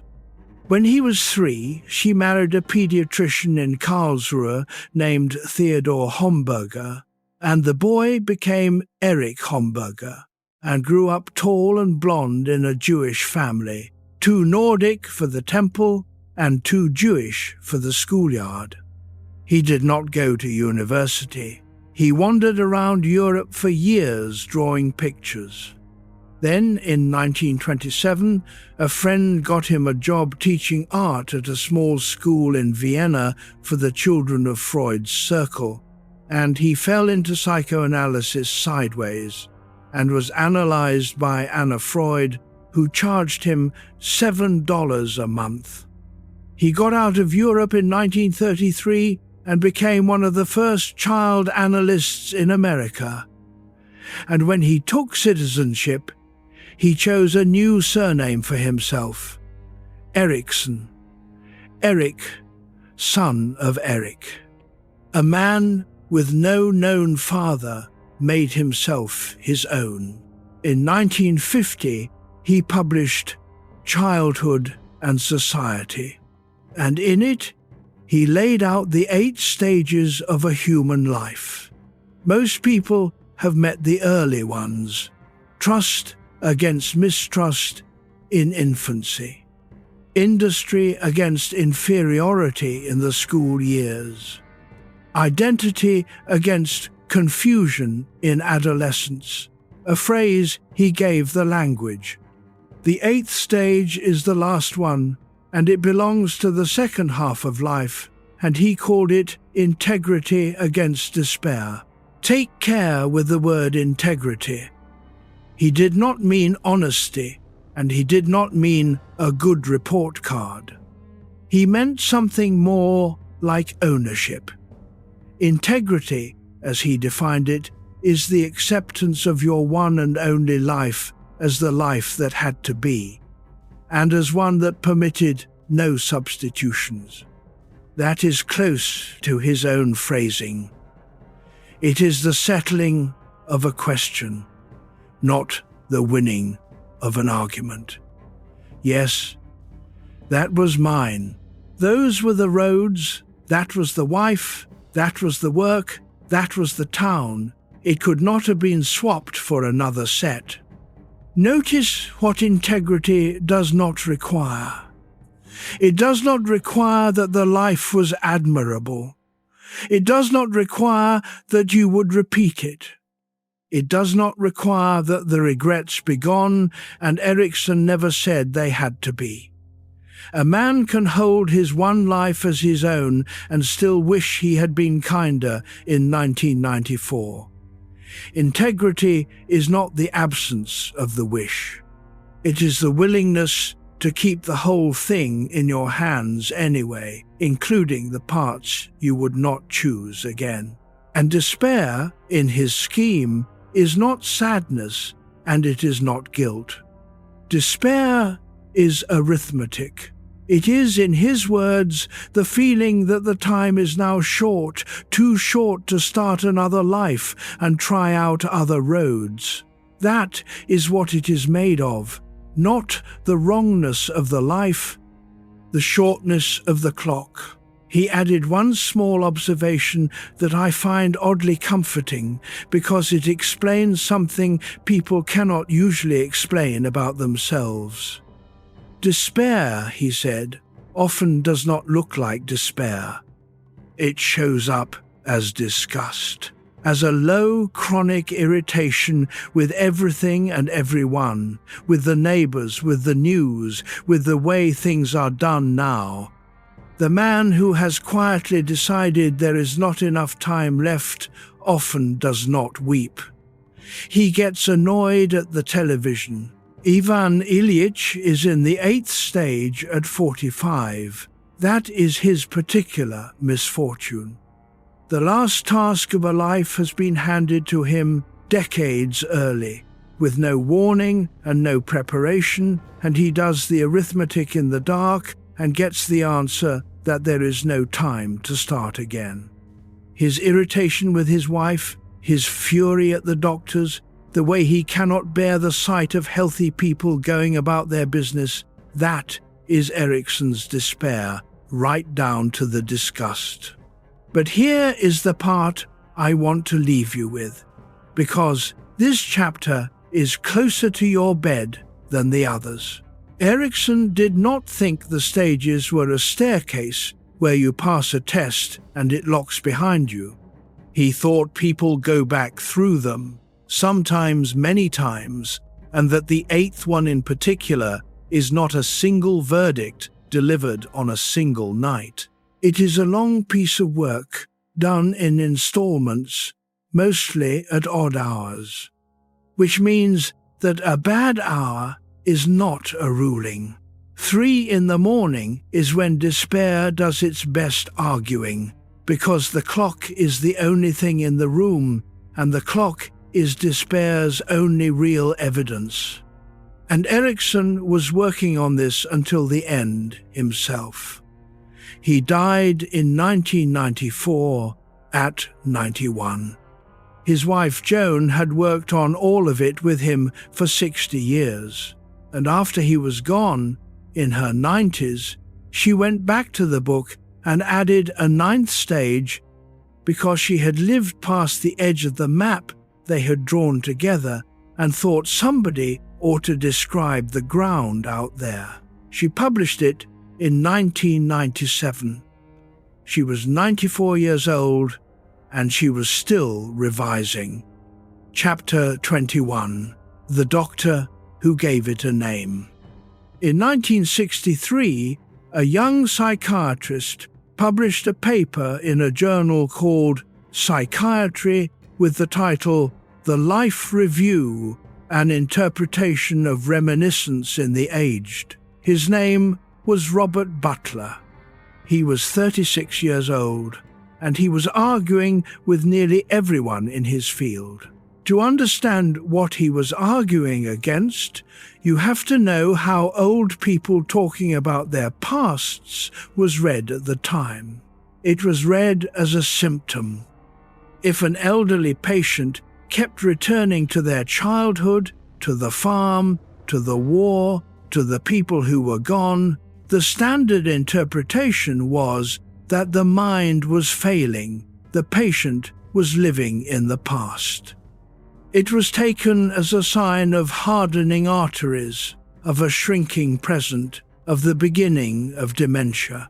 Some hospitals and homes trained their staff to steer people away from it, change the subject. Bring them back to today. Ask about lunch. Butler said this was exactly backwards. He had been at the National Institute of Mental Health working on a long study of healthy older men, not sick ones, and he noticed that they were all doing it, not the confused ones, all of them. The sharpest men in the study were going back over their lives in the same way, in order, in detail, unprompted. So he proposed something different. Reminiscence in later life, he said, is not a symptom and not a decline. It is a naturally occurring, universal mental process, and it is set off by one thing, the awareness that the time ahead is finite.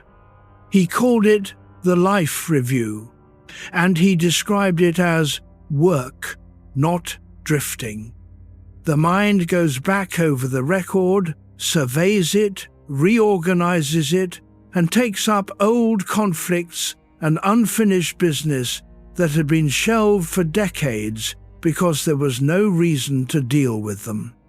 Old guilt gets examined. Old decisions get looked at again. People who have been dead for 40 years come back into the room to be spoken to. Butler was clear that it does not always go pleasantly. For some people, the review brings up guilt that has nowhere to go, and it can deepen into depression, and he said so plainly. But for many, it resolves into something else. A calm about what happened, a sense of having a story that hangs together. What Erikson had called integrity, arrived at by working through the material, rather than by deciding to feel better about it. The point that mattered was this: the reviewing is not the illness. The reviewing is the mind doing its last large piece of housekeeping on schedule. That paper changed practice. Life review and reminiscence work are used now in hospices and care homes and clinics, and there is a reasonable body of research suggesting structured life review can ease depressive symptoms in older adults. The idea that you sit with someone and help them tell their life in order, on purpose, with a witness, comes down from Butler. He had earned the subject. He was born in New York on the 21st of January, 1927. His parents separated almost immediately, and he was raised by his grandparents on a chicken farm in Vineland, New Jersey. The farm was lost in the Depression. His grandfather died when he was 11, and nobody told him properly what had happened, and he had to work it out himself. He and his grandmother went to live in a cheap hotel, and the hotel burned down. He grew up around old people who had lost everything and did not fall apart, and he never got over how badly the world treated them. In 1969, he coined a word for that treatment: ageism. He put it in print after a fight in Washington over housing for the elderly. In 1976, he was made the first director of the National Institute on Aging, and that same year he won the Pulitzer Prize for a book called Why Survive? Being Old in America. In 1982, he founded the first department of geriatrics at an American medical school at Mount Sinai. He died in 2010 at 83, still working. Now, Ivan Ilyich. Read his last weeks with Butler in mind, and they look completely different. He lies on that sofa and he goes back through his life, and Tolstoy takes him in order, and it is not raving, it is a survey. He examines the marriage, the promotions, the move, the arrangement of the furniture, and he weighs each one, and the further back he goes, the more he finds. Childhood, plums, the little striped leather ball, the rustle of his mother's dress, and he reaches a conclusion that is a genuine finding, not a mood. That the further back he looked, the more life there was, and the nearer he came to the present, the less.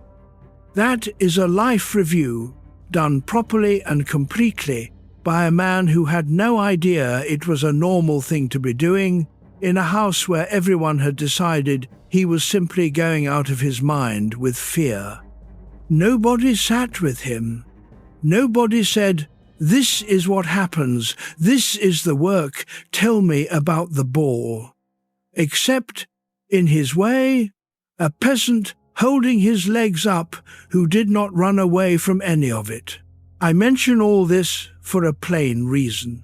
If you have been lying here going back through it, taking the years out one at a time and looking at them, that is not a malfunction, and it is not morbidity, and it is not the beginning of anything wrong with you. It has a name, it has a literature, going back to 1963, and it is what minds do when they understand that time is real. You are doing something old and ordinary. And the man who first said so was raised on a chicken farm and spent his life insisting that old people were not broken. Chapter 22. Correct or yours? Let us take stock for a moment. It is later than when we started. That is usually the way with these hours. Here is where we are. A judge in Petersburg falls off a stepladder while hanging curtains in an apartment he chose, because it was the apartment people like him chose. He bruises his side.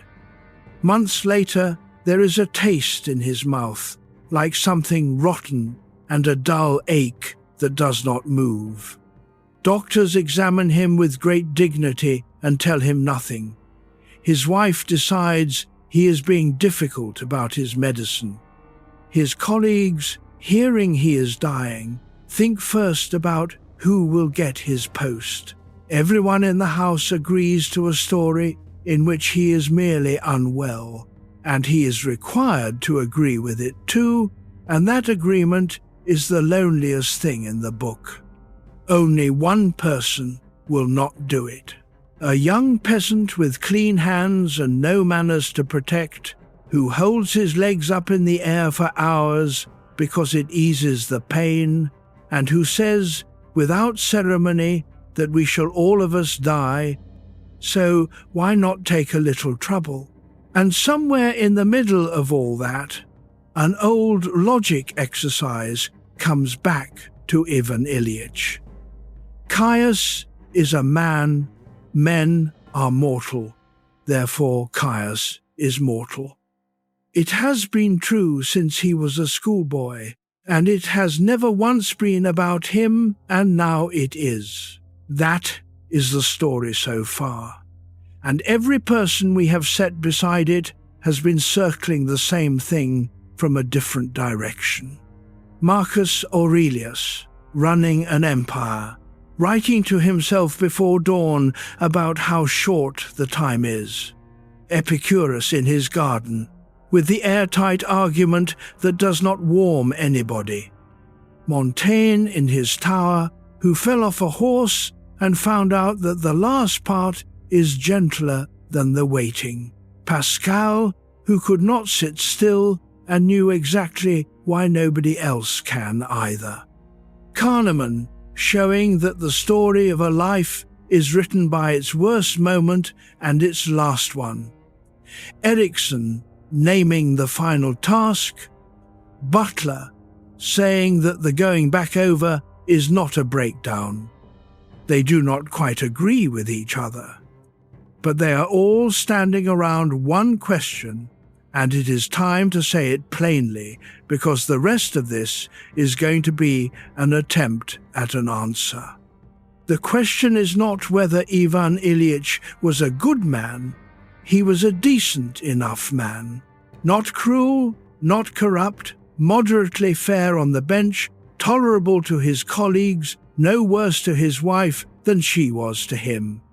The question is not whether he was successful. He was. He got the post, he got the 5,000 a year, he got the apartment and the curtains, and he was pleased with them. The question is the one Tolstoy makes him ask on the sofa in the middle of the night, when there is nothing left to be pleased about. What if my whole life has been wrong? And what he means by wrong is not sinful and not wasted. It is stranger and quieter than that. He means, what if it was not mine? That is the difference this whole book turns on. There is a life that is correct, and there is a life that is yours. And they can look identical from the street. A correct life is measured against something outside you. A rule, a rank, a salary, a neighbor, the way it is done, what people in your position do. You can score very well on it. Ivan Ilyich scored well. He rose steadily, he was liked, he did what was expected at each stage, and was rewarded on time. A life that is yours is measured against nothing. It is simply the one you would still have chosen, with nobody watching and no one to tell. And here is the part that keeps me coming back to this small book, and the reason it is worth carrying at this hour. Tolstoy does not say that Ivan Ilyich chose badly. He says something more unsettling and much kinder. He shows a man who never noticed that he was choosing at all. Every step was taken because it was the step, because it was the next thing, because that was what one did. The career, the marriage, the apartment, the card evenings, the friends. None of it was decided, all of it was arrived at. That can happen to anyone. It is not a character flaw. It is what happens when the days are full and the road is well marked and there is never a good moment to stop and check whether the road is going where you would have sent it. So that is the question the rest of this will be circling. Not what did you achieve, not what did you get wrong, only this: which parts of it were actually yours? You do not have to answer that now. It is not a question that answers at 3 a.m, and it will not run away by daylight. It has been sitting quietly in a Russian novella since 1886, and it is in no hurry at all. What remains of the story is short. 3 days, mostly. A dark room, a family who cannot help, a boy who comes in without permission, and a change that nobody in the house sees coming, least of all the man on the sofa. We will get there slowly. There is no rush, and nothing ahead of us that needs to be braced for. Let the question sit where it is. It keeps. Chapter 23. The Nurse Who Kept Notes. There is a kind of proof that arrives late and quietly. Tolstoy finished The Death of Ivan Ilyich in 1886. He was not a doctor. He had no case files.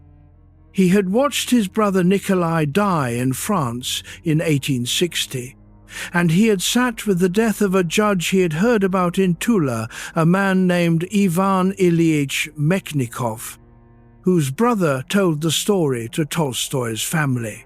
From that, and from his own long fear, he wrote a man dying in a room in Petersburg and put a single question in his mouth near the end. What if my whole life was wrong? For 125 years, that was fiction. Then a nurse in Australia started writing things down. Her name is Bronnie Ware. She worked in palliative care, which is the branch of nursing that does not try to cure anyone. The patients she cared for had been sent home to die. She sat with them in the last 3 to 12 weeks of their lives. She helped them to the bathroom. She brought them water. She changed the sheets. And because there is a great deal of quiet time in that work, she talked with them and they talked back. In 2009, she put a blog post online called Regrets of the Dying. She was not a researcher. She had no grant, no university, no plan. She simply listed the things she had heard over and over from people who knew they had very little time left. The post spread further than anything she expected. In 2011, it became a book, The Top 5 Regrets of the Dying. Here is what she recorded as the most common regret of all. People wish they had had the courage to live a life true to themselves rather than the life other people expected of them. Now, that sentence can be ruined very easily. It can be printed on a mug. It can be read as a nudge to quit your job and buy a motorcycle. That is not what she was describing, and it is worth being careful here because the careless version is useless to a man lying awake at 3 a.m. with a mortgage and adult children and 30 years in the same industry. What she was describing was more precise and more unsettling than a mug. She wrote that this regret came most often at the point where the patient could look back and see clearly how many of their own hopes had gone unlived, not unattempted, unnoticed. They had not fought for a different life and lost. They had simply never had the argument. The life they built was one that other people would have approved of, and by the time they could see the difference, they no longer had the health to do anything about it. She noticed one more thing, and this is the part that matters most. She wrote that many of them did not arrive at this until the very end. It took the certainty of dying to make it visible. Look at what that lines up with. Ivan Ilyich is a competent man. He passes his exams at the School of Law. He takes a post in the provinces. He is pleasant, well-liked, good at his work. He marries a suitable woman named Praskovya Fedorovna because it is the correct thing to do and because everyone in his circle approves. He furnishes an apartment in Petersburg with the kind of furniture that looks like the furniture of people slightly richer than he is. He gets promotions. Each one is correct. Each one is what one does. And in the middle of the story, Tolstoy tells you plainly that Ivan Ilyich only understood what his life had been at the very end. Not in his 40s, not when he was well. At the end, in a room, on a sofa, with a bad taste in his mouth and a pain in his side. Bronnie Ware, working in Australian bedrooms more than 100 years later, wrote down the same timing. It comes late. It comes when the body has already made the decision. That is why I want to keep this away from self-help. This is not a lesson about following your dreams. It is closer to a weather report. It is the observation that a specific kind of sorrow shows up reliably in a specific kind of room, and that a Russian novelist described the shape of it before anyone thought to count. There is a second thing in her account worth saying out loud, because it is gentler than the first. She wrote that people rarely regretted the big dramatic failures. What surfaced was smaller. Friendships allowed to lapse, feelings never said. Work carried far past the point where it was needed. Nobody in her telling lay dying and wished they had spent more evenings at the office. None of this means the correct life is a wasted one. A man who raised children well and paid what he owed and showed up on time for 40 years has not wasted anything. That is not what Ware recorded, and it is not what Tolstoy wrote. The regret was never about the content of the life. It was about the authorship, who chose it. Whether anyone chose it at all, or whether it simply accumulated one reasonable decision at a time until it was too long to undo. Ivan Ilyich, if you had asked him at 42, would have told you he was doing well. He would have shown you the drawing room. He would have mentioned the salary, 5,000 rubles, and he would have been right to. It was a good salary. Everything he could point to was true. The difficulty is that nothing he could point to was his in the way that mattered.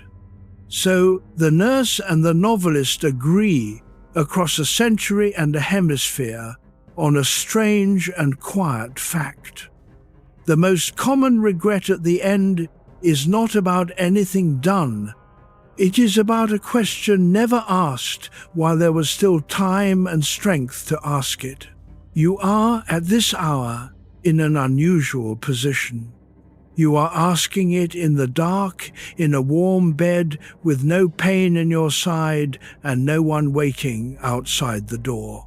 That is a much easier room to ask it in than the one Ivan Ilyich had. There is nothing you need to do about it tonight. Chapter 24. The Man with the Poodle in Frankfurt. Arthur Schopenhauer was born in Danzig in 1788 into money. His father was a merchant. His mother, Johanna, became a well-known novelist in Weimar and knew Goethe. The two of them, mother and son, did not get along, and eventually she stopped seeing him altogether. In 1818, he finished a book called The World as Will and Representation. He was 30. He believed it explained everything. Almost no one read it. The first printing sat in a warehouse, and much of it was eventually sold as waste paper. He would wait more than 30 years for anyone to notice. The core of the book can be said simply, and simply is how it should be said, because the German is heavy and the idea underneath is not. Schopenhauer thought that underneath everything you can see there is a blind, restless pushing. He called it will. Not will as in willpower, will as in wanting, the raw engine of it, the same force that makes a plant grow toward a window and a man reach for a promotion. It has no goal it can reach. It just pushes. And his claim about happiness follows from that, and it is the part worth carrying. He said that satisfaction is never a positive thing in itself. It is only the gap where a want used to be. You want something. The wanting is a small, constant ache. You get it. The ache stops.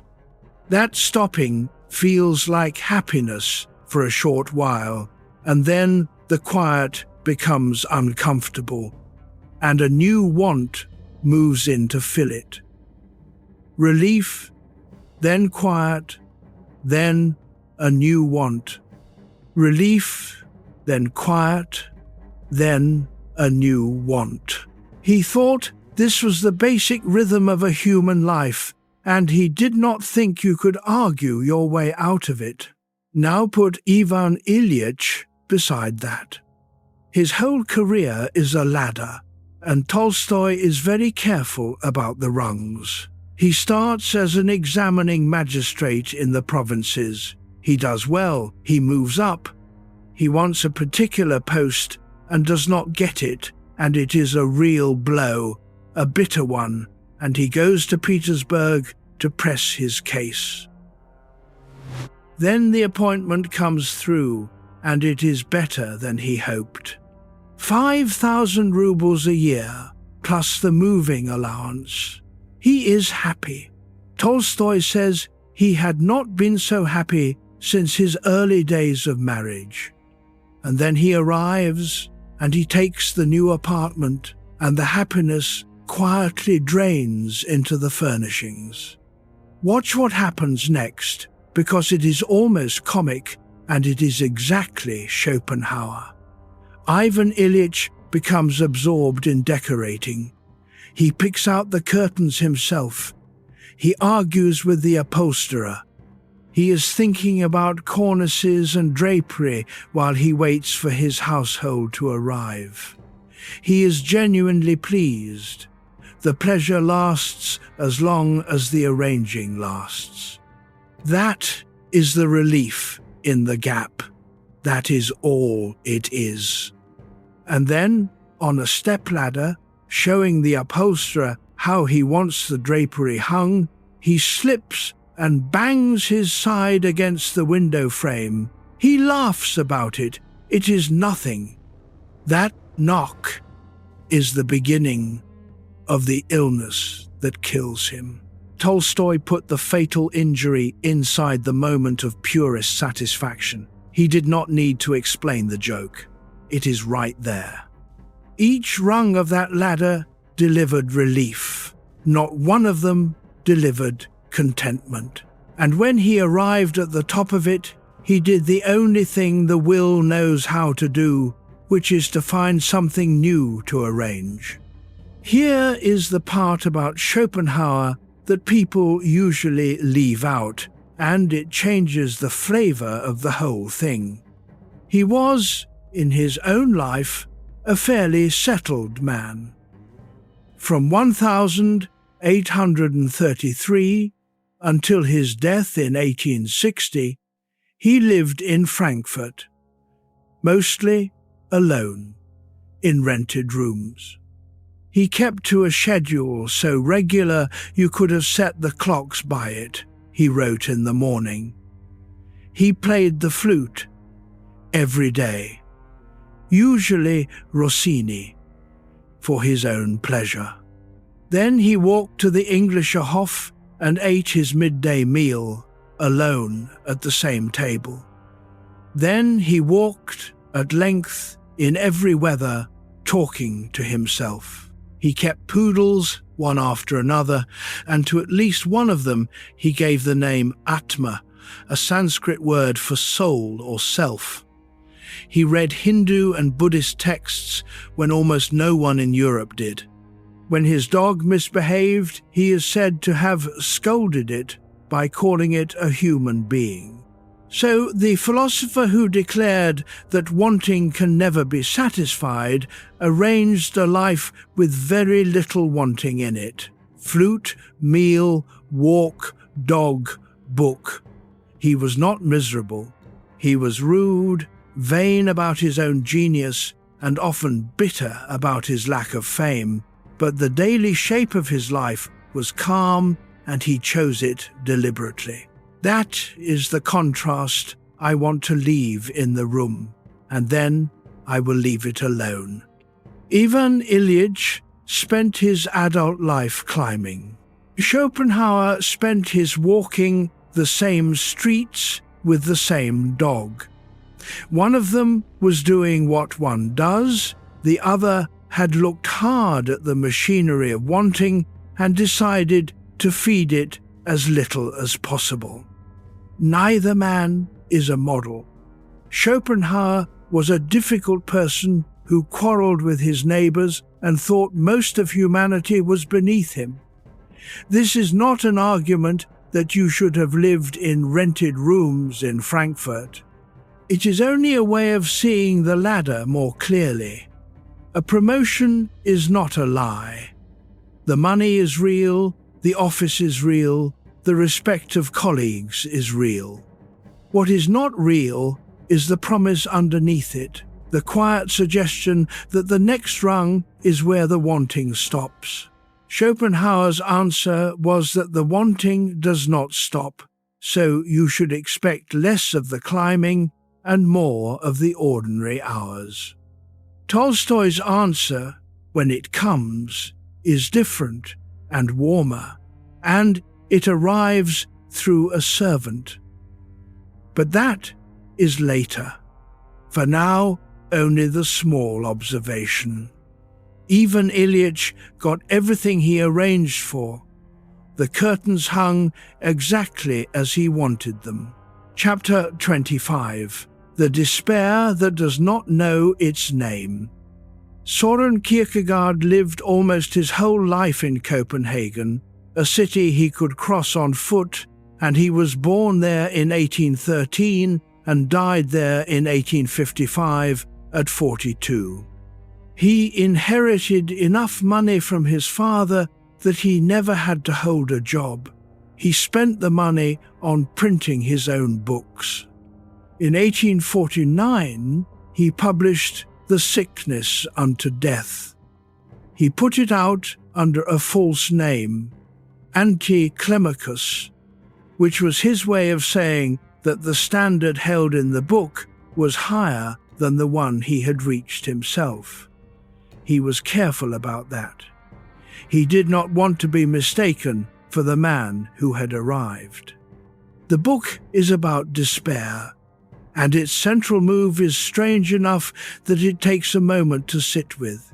Kierkegaard says that the most common form of despair is the form that does not know it is despair. We usually picture despair as the loud version. A man with his head in his hands, not eating, not going into work. Kierkegaard says that is the rare kind. The ordinary kind is quiet, and it is quiet because the person carrying it does not experience it as suffering at all. Ask him how he is, and he will say fine, and he will not be lying. He will mean it. His picture of what despair actually is runs roughly like this. A person is a self, and a self is something that has to be put together over time by the person themselves. It is a task, not a given. Despair is what happens when that task is not being done. And the reason so much despair goes unnoticed is that a life can be completely full of activity while the task is untouched. The days can be busy. The calendar can be crowded. Nothing is missing that anyone could name. He thought a man could live an entire respectable life this way and die without ever having suspected anything was wrong. I want to put a real detail beside the theory, because the theory alone floats. In 1840, Kierkegaard became engaged to a young woman named Regine Olsen. She was 17, he was 27. By all accounts, he loved her. Within a year, he broke off the engagement. He sent back her ring. He behaved badly on purpose in public so that the fault would look like his and she would be spared the blame. She begged him not to end it. Her father came to him and asked him to reconsider. He did it anyway. He never married. He wrote about her directly or sideways for the rest of his life. He left her everything in his will, though by then she had long since married another man and moved to the Danish West Indies. Whatever his reasons were, and he gave several over the years, none of them entirely convincing, he had done a thing that could not be undone, and he knew it. He was not a man writing about inner difficulty from a comfortable distance. The other detail is the walking. He walked Copenhagen constantly. It was his method. He would go out into the streets and fall into conversation with whoever he met, shopkeepers, clerks, people he half knew, and then go home and write. He is said to have called it his people bath. He wrote, standing up, at a tall desk, often for hours after coming in. The city was small enough that he became a recognizable figure in it, and later a mocked one when a satirical paper called The Corsair went after him and drew cartoons of his trousers and his stooped back. He kept walking anyway. So here is a man who talked to half a city every day and was more alone than most of them. Now bring this back to the judge. For roughly 20 years, from his first appointment to the moment he slipped off that stepladder, Ivan Ilyich was in exactly the condition Kierkegaard is describing. And the essential thing, the thing that makes Tolstoy's portrait so exact, is that Ivan Ilyich was not unhappy. He liked his work. He was good at it, and he knew he was good at it. He enjoyed the small power of his position, the way a case could be simplified and moved along by a competent man. He had a card game he looked forward to, and he played it well. He had a circle. He had an apartment he was proud of. His marriage had gone sour early, but he had solved that too, in his way. He arranged his life so that home mattered less, and the office and the cards mattered more, and Tolstoy says this arrangement worked. If you had asked Ivan Ilyich at 40 how he was, he would have told you honestly that things were going well. He would not have been performing. That is the whole point. Kierkegaard's claim is that this is not evidence of anything. A man can feel fine and still be in despair, because despair in his sense is not a mood. It is a condition of the self, a matter of whether the thing that had to be built was built. Feelings are a poor instrument for detecting it. Contentment can sit on top of it for decades without a crack. And then something breaks the surface. In the novella, it is a pain in the left side and a taste in the mouth. In an ordinary life, it is usually smaller. A death in your generation rather than your parents'.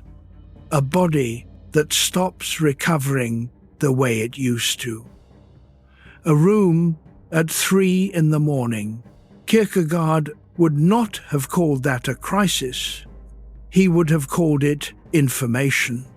I am not going to tell you which condition you are in, because I cannot know that, and neither can anyone else who has not lived inside your days. Kierkegaard was clear that this is not a diagnosis another person can hand you. But he did think the question was answerable from the inside, and that the only cost of asking it was the discomfort of the asking. Ivan Ilyich got to that question in his last weeks. In bad light, in pain, with morphine in him. The dark is a much kinder place to hold it. Chapter 26. The Footnote in the Difficult Book. In 1927, a German philosopher named Martin Heidegger published Being and Time. He was 37, teaching at Marburg, and the book made him famous almost immediately. It is not an easy book. He invented words when he thought the ordinary ones were worn out, and he hyphenated things, and readers have complained about the prose for 100 years. Buried in the middle of it, in the part where he begins to talk about death, there is a footnote. In that footnote, he points the reader to a piece of Russian fiction, Leo Tolstoy's The Death of Ivan Ilyich. I find that footnote remarkable, and I want to be plain about why. Heidegger is building a very careful account of how people handle the fact that they are going to die. He has just described the everyday way of managing it, the smoothing over, the reassurance, the way a dying man is quietly handled by everyone around him. And at the point where the argument needs an example, he does not reach for a case study. He reaches for a novella written 40 years earlier by a Russian count about a judge on a sofa. He tells his reader that Tolstoy has shown this. He was right to. Tolstoy got there first, and Heidegger, who was not generous about credit, admitted it in print. Now let me try to say what Heidegger meant in plain words, because the plain version is not difficult at all. It is only that his own words got in the way.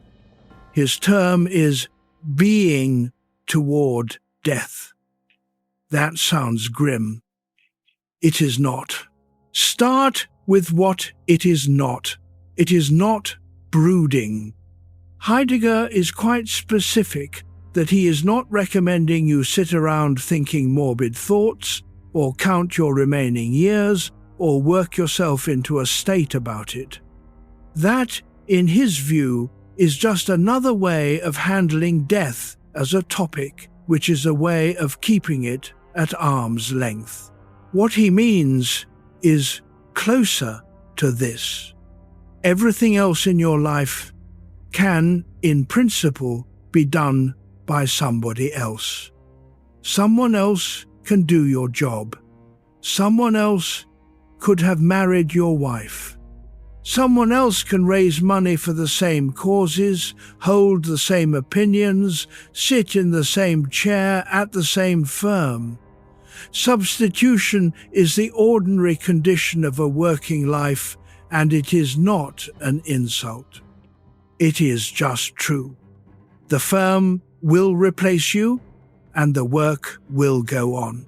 Your death is the one thing where substitution is impossible. No one can die in your place. A man can die for you, throw himself in front of the car, and he has still not died your death, he has died his. Yours is still waiting, unshared, entirely and only yours. Heidegger calls this own most, which is an awkward word for a simple thing. Death is the most completely your own of anything you have. It cannot be delegated, transferred, or represented. It is the one appointment that no one can attend on your behalf. And here is why he thought that mattered so much. If death is the one thing that is inescapably yours, then facing it is the doorway to everything else being yours too. Not by making you afraid, by making the question of ownership real. Once you have genuinely taken in that the ending belongs to you alone, the question of who has been living the middle becomes impossible to keep at a distance. He thought most of us keep this permanently at a distance, and he had a precise way of describing how, which is where the next chapter goes.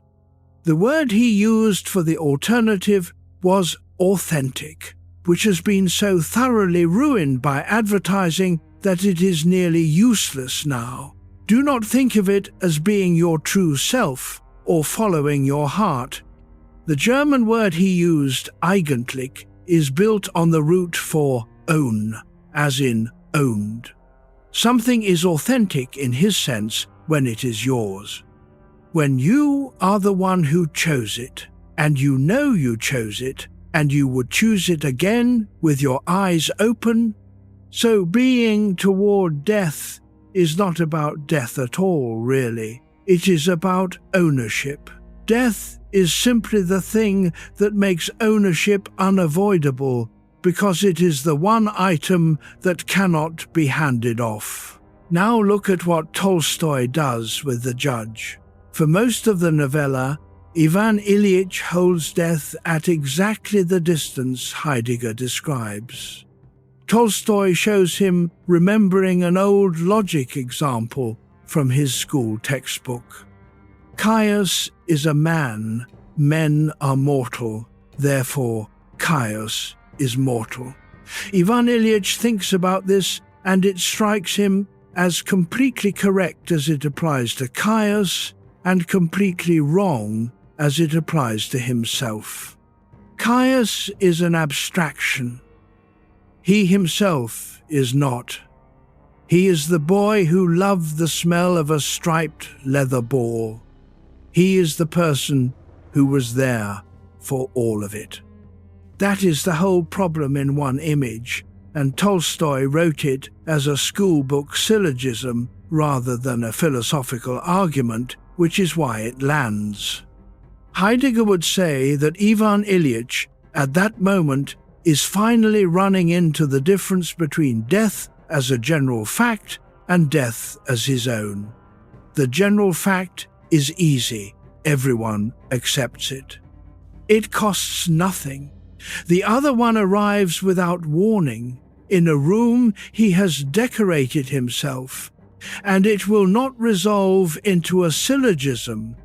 And what breaks in him is not his health. His health has been breaking for months. What breaks is the certainty. the thing he had assumed, without ever examining it, which is that this was a story about other people. Heidegger sent his readers to that novella because he could not have built a cleaner case himself.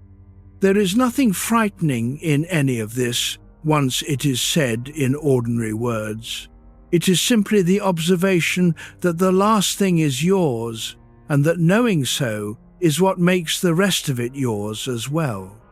You can hold that without any alarm at all. It is a quiet fact, and it has been sitting there patiently your entire life. Chapter 27. What one does. Heidegger has a second idea that fits under the first one like a foundation, and it is the one that explains how a person can live for decades without ever once being alone with his own life. The German is das Mann. It is usually put into English as the they, or sometimes the one. Neither translation is comfortable, so let me just describe the thing. Think of how often a decision is made by a voice with no owner. One does not wear that to a funeral. One puts the children in the better school. One buys a house rather than renting past a certain age. One does not talk about money at dinner. One retires at 65. One has a second car by that stage of life. One does not make a scene. Notice that in every one of those sentences, no person is doing the deciding. There is no name attached. If you tried to find the individual who set the rule, you would never arrive at anyone. And yet, the rule is real, and it is obeyed, and breaking it has costs you can feel in your chest. That anonymous voice is what Heidegger means by the they. It is not a conspiracy, and it is not other people being cruel. It is the ordinary medium we all swim in. He was clear that it is not avoidable and not, in itself, a fault. You cannot invent language, manners, work, and clothing from scratch. Everyone starts inside it. The trouble is what it does to a life left entirely in its hands. Heidegger says that in this mode, everyone is the other and no one is himself. Decisions get made and no one has made them.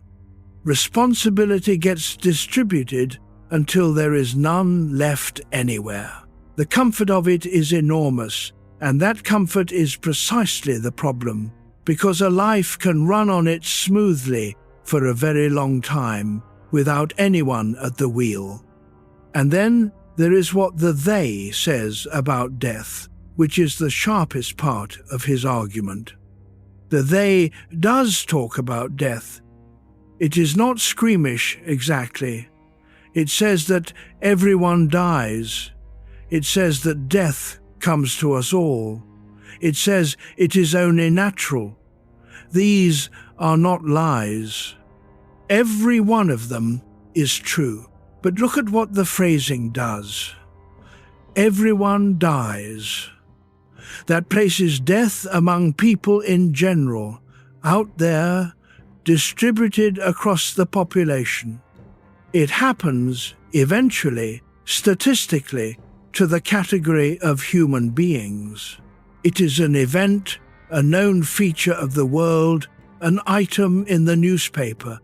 What it never is in that voice is mine, now. The they, Heidegger says, converts death from something that is coming for you into something that occurs. And in doing so, it lets you agree with the fact completely while never once meeting it. You will have heard this voice at a funeral. Someone says he had a good innings. Someone says at least it was quick. Someone says we all have to go sometime.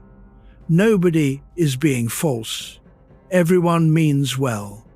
And the whole ceremony, gently and with real kindness, moves the fact back out into the general population where it is manageable. Now go back to Ivan Ilyich and go back to the very first pages, because Tolstoy put the evidence there before he told you a single thing about the man's life. The novella opens after the death.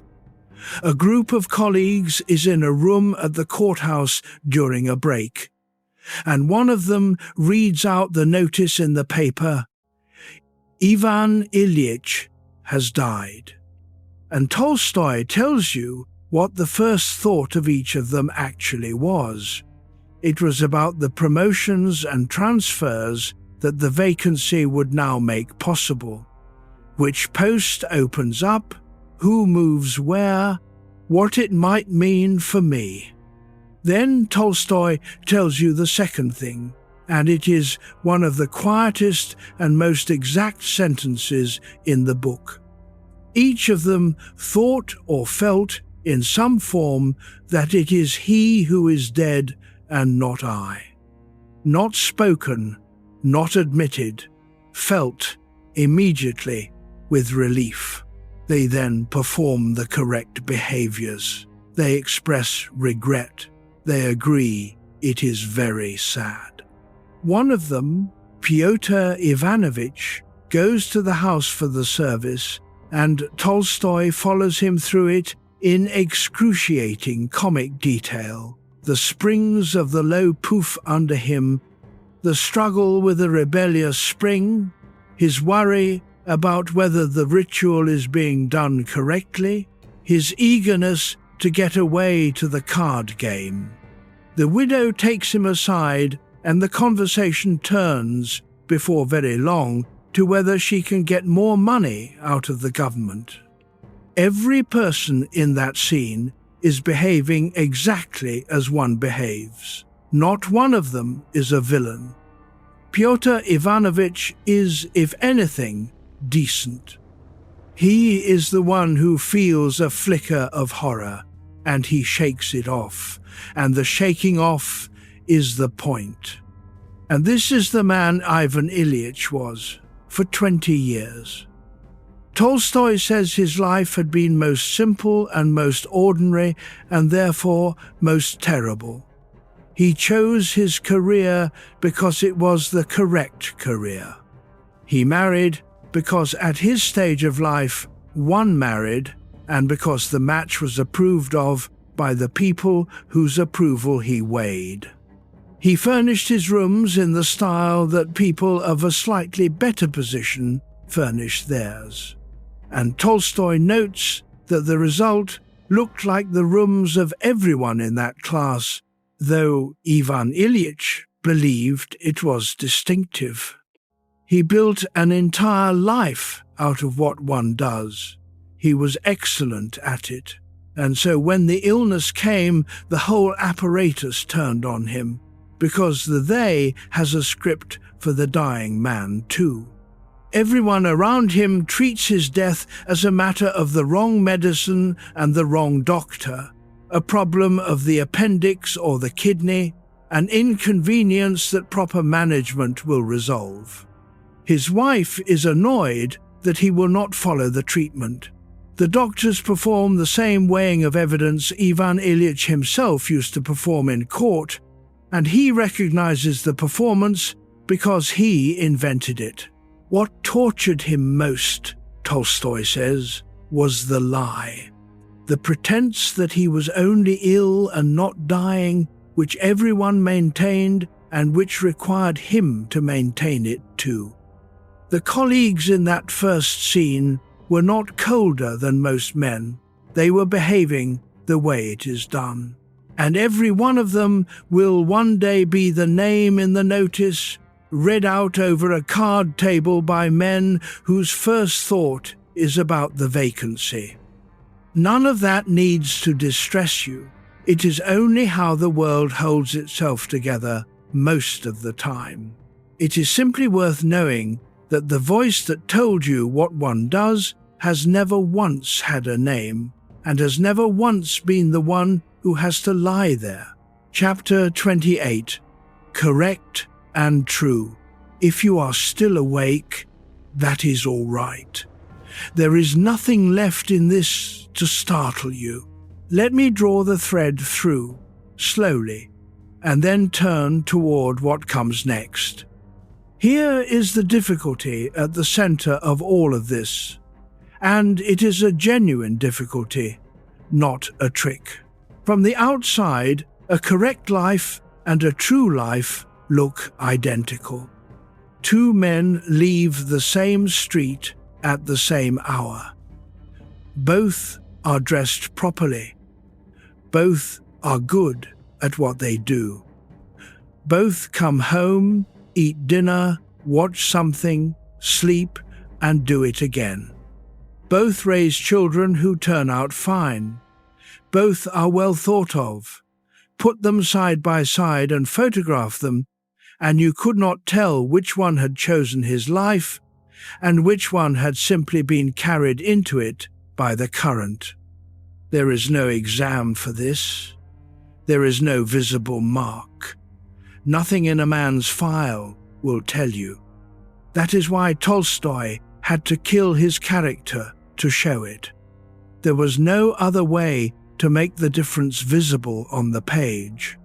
The whole outward record of Ivan Ilyich is unblemished. Law school, good post, good marriage, promotions, a fine apartment, respect. If you wrote his obituary from the facts, you would produce a life that any father would be pleased to see his son live. The two-line notice in the paper, which is all the world gives him, is accurate. It takes a room, a sofa, a bad taste in the mouth, and 3 days of screaming for the other thing to become visible, and it is visible only to him. That is what makes the question so hard to hold and so easy to postpone. You cannot check it against anyone. Your colleagues cannot tell you. Your family, who love you, will reassure you, because reassurance is what love does at first. There is no measurement and there is no second opinion. It is a question that can only ever be answered from inside one's skull, in private, by the person who has been there for all of it. And there is a mercy in that too, which I want to say clearly, because the last few chapters have been heavy in one direction. If nobody can see it from outside, then nobody outside can take it from you either. Whatever in your life has been genuinely yours, it does not require anyone's agreement to stay yours. It is not a matter of record. It does not depend on the promotion or the house, or how it looked to the people at the office. It is not on the file. It never was. Bronnie Ware sat with people in Australian bedrooms and heard the same regret over and over, and it was never about outcomes. Schopenhauer, walking Frankfurt with his Poodle, was describing an engine that never idles, and every rung of Ivan Ilyич's ladder ran on it. Kierkegaard, crossing Copenhagen on foot and talking to shopkeepers, said the commonest despair is the one that reports itself as contentment. Heidegger, in a footnote, admitted that a Russian novelist had already shown what he was trying to prove. 4 different people, 4 different countries, roughly a century and a half between the first and the last.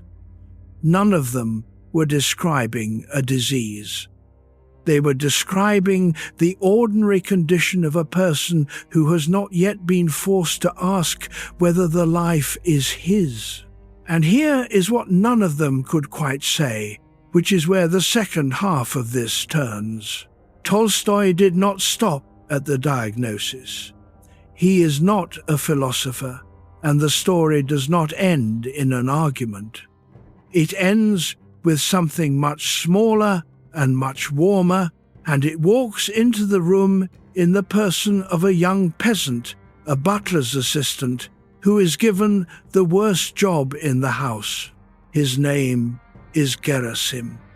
He is the one person in the entire story who does not lie. He does not tell Ivan Ilyich he is looking better. He does not pretend the smell is not there, or that the mess is not there, or that the man on the sofa is going to recover and be back at the courthouse by spring. He simply does the work cheerfully, with clean, strong hands, and when Ivan Ilyich finds that the only comfortable position is with his legs held up, Gerasim sits through the night with his master's legs on his shoulders and does not complain, and says, as near as I can put it without pretending to quote him exactly, that we shall all of us die, so why should he grudge a little trouble? That is the turn. That is the whole second half of what we have left. Because the question is not really whether a correct life can be redeemed. The question is what is still available to a man who can see the difference and is not, tonight, dying. What can actually be done in the ordinary hours, and what cannot? What Gerasim knew that the doctors and the wife and the colleagues did not. And what Ivan Ilyich found in his final hours, which Tolstoy insisted was not despair at all, and which surprised the man himself more than anything else in his life, we will take that slowly, and there is no hurry about any of it. For now, nothing is being asked of you. The difference between the correct life and the true one is not something you have to settle tonight or this year. You have been carrying the question long enough to notice it, and noticing it is the only part that ever had to happen in the dark. The room is quiet, the house is doing what houses do at this hour. Let your breathing go long. There is more to come, and it is gentler than what has come before, and it will still be here whenever you want it. Chapter 29. The Man Who Won the Prize After He Died. Ernest Becker was born in Springfield, Massachusetts in 1924. His parents were Jewish immigrants who ran a small business. He was a quiet boy who read too much. At 18, he went into the army, and he served in the infantry in Europe, and near the end of the war, his unit helped free one of the Nazi camps. He was 20 years old. He walked through a gate and saw what ordinary men had built for other men. He spent the rest of his life trying to understand how that was possible.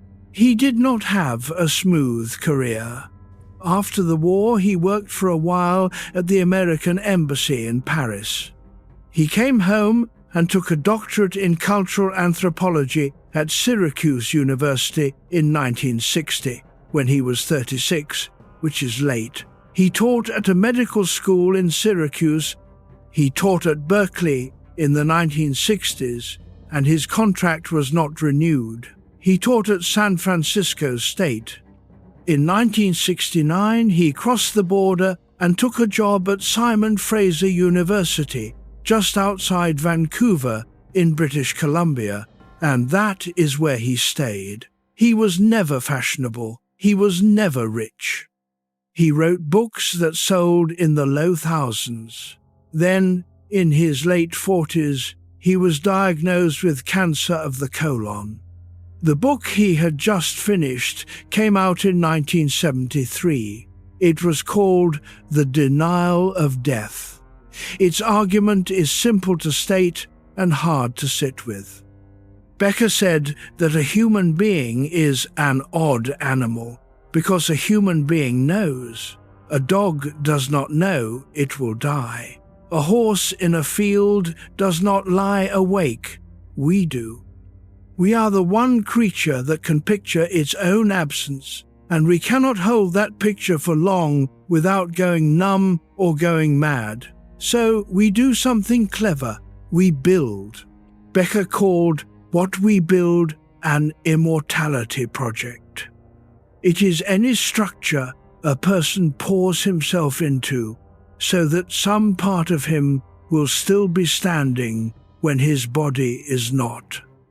A cathedral, a company, a family name carved over a door, a reputation in a small town, a rank, a house, a pension, a tidy desk.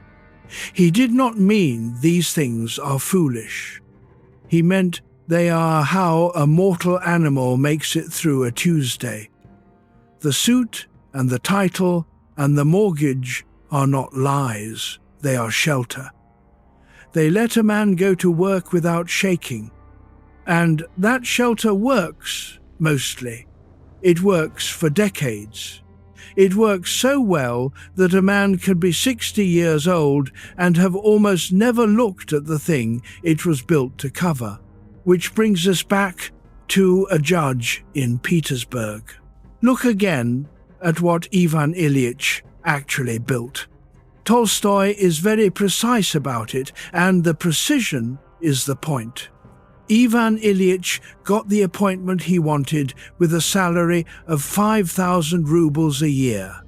He went ahead to the new city alone, took the apartment, and furnished it himself. He chose the fabrics. He argued about the shade of the wood. Tolstoy tells us that the finished rooms looked exactly like the rooms of every other family of that class and that income, and that Ivan Ilyich looked at them and felt they were unusual and distinguished. He was proud of a room that was identical to 100 other rooms, and he did not notice, because noticing was not what the room was for. That apartment was his immortality project. Not the whole of it. His career was part of it. The way he could enter a courtroom and have men stand.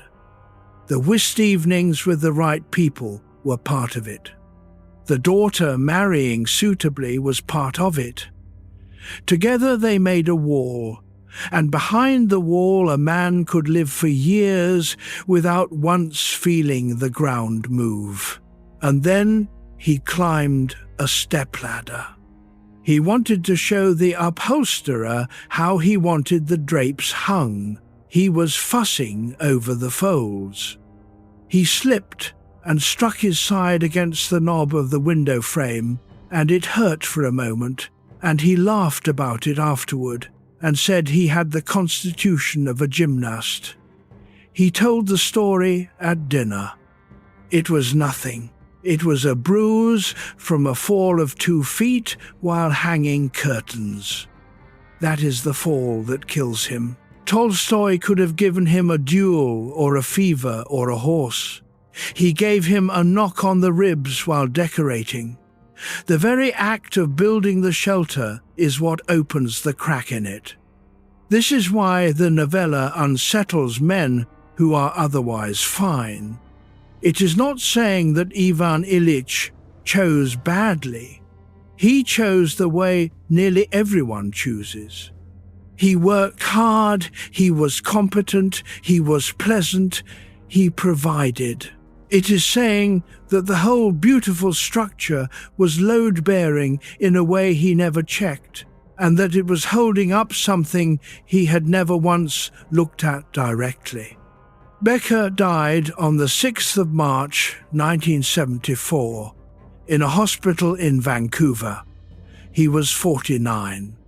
Shortly before the end, a writer named Sam Keane flew up to sit with him and record a conversation because Becker had said he still had things to say and not much time to say them.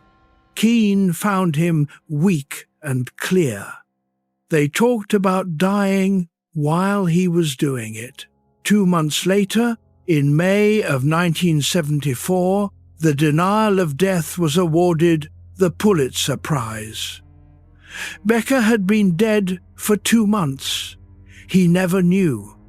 There is a joke buried in that, and Becker would have caught it faster than anyone. He wrote the book that explains why we build monuments, and then the world put a small one on his grave, and he was not there to see it. The prize belonged to the living. It always does. Chapter 30. The Ripple. Irvin Yalom was born in Washington, D.C.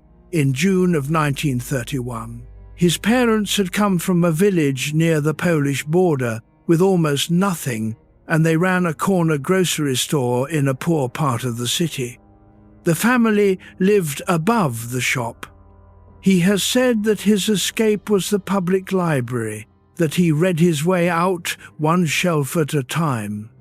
He went to medical school in Boston, married Marilyn Koenig, who he had known since they were teenagers, and in 1962 he joined the faculty at Stanford, where he stayed for the rest of his working life. For 60 years he sat in a room with people and listened. That is the whole of his method. He is worth listening to now because he is not a philosopher arguing from a chair. He is a doctor reporting what he saw. In the 1970s, along with a colleague named David Spiegel, Yalom ran therapy groups for women with advanced breast cancer. These were people who knew, with dates and scans, roughly how much time they had. He expected the groups to be heavy with grief, and they were. But he kept noticing something he had not expected, and it turned up again and again across the years, in group after group, patient after patient. Many of them said their last stretch of life was the truest one they had lived.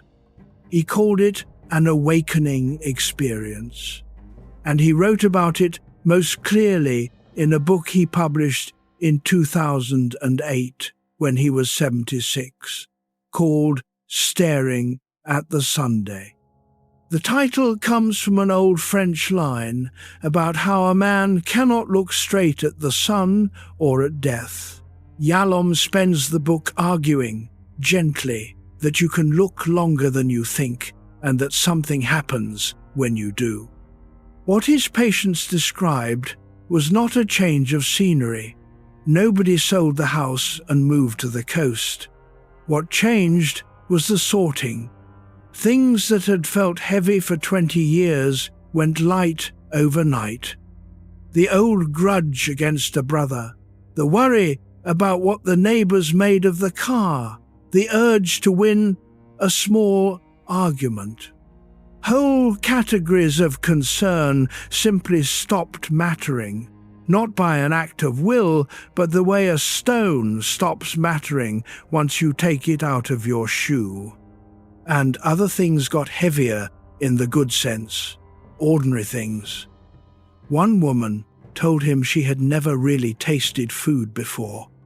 People started saying the true sentence to the person in front of them instead of the polite one. They stopped spending afternoons on people they did not like. They called the sister they had not called. Yalom kept hearing a version of the same sad line, and it is the line that should be handled carefully at 3 a.m. What a shame it took this to teach me how to live. He did not say that to be cruel. He said it because he thought the sorting does not actually require the diagnosis. That is his real claim, and it is a hopeful one. The rearranging that dying people do is available earlier. It is not a reward for suffering. It is just what happens when a man stops looking away for long enough to see what he actually cares about, and most of us only stop looking away when we are forced to. Then there is the other idea, the one worth carrying into sleep. Yalom calls it rippling. He noticed that a great deal of the fear around death is not fear of pain, it is fear of erasure. A man is not afraid of the dark so much as he is afraid that in 90 years no one alive will know his name, and that this makes the whole thing pointless. Rippling is his answer, and it is not a mystical one. It is a plain observation about how influence actually travels. Here is what he means. A kindness you did in 1987 changed how someone spoke to their child. That child, grown, speaks that way to a colleague. The colleague, on a hard day, is steadier than she would have been, and someone else feels it. None of these people know your name. The chain does not need your name to keep moving. It does not need to be remembered to be real.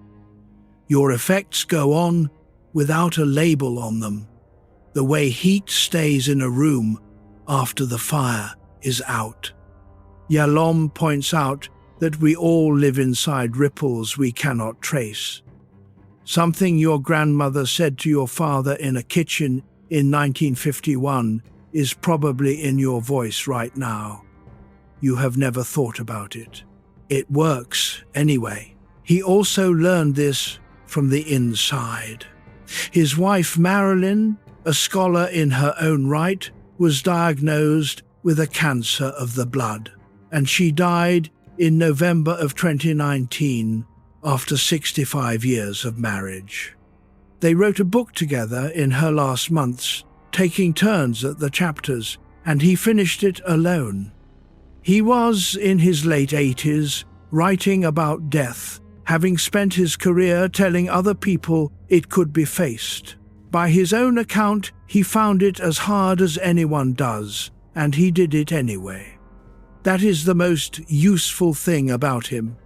He never claims the fear goes away.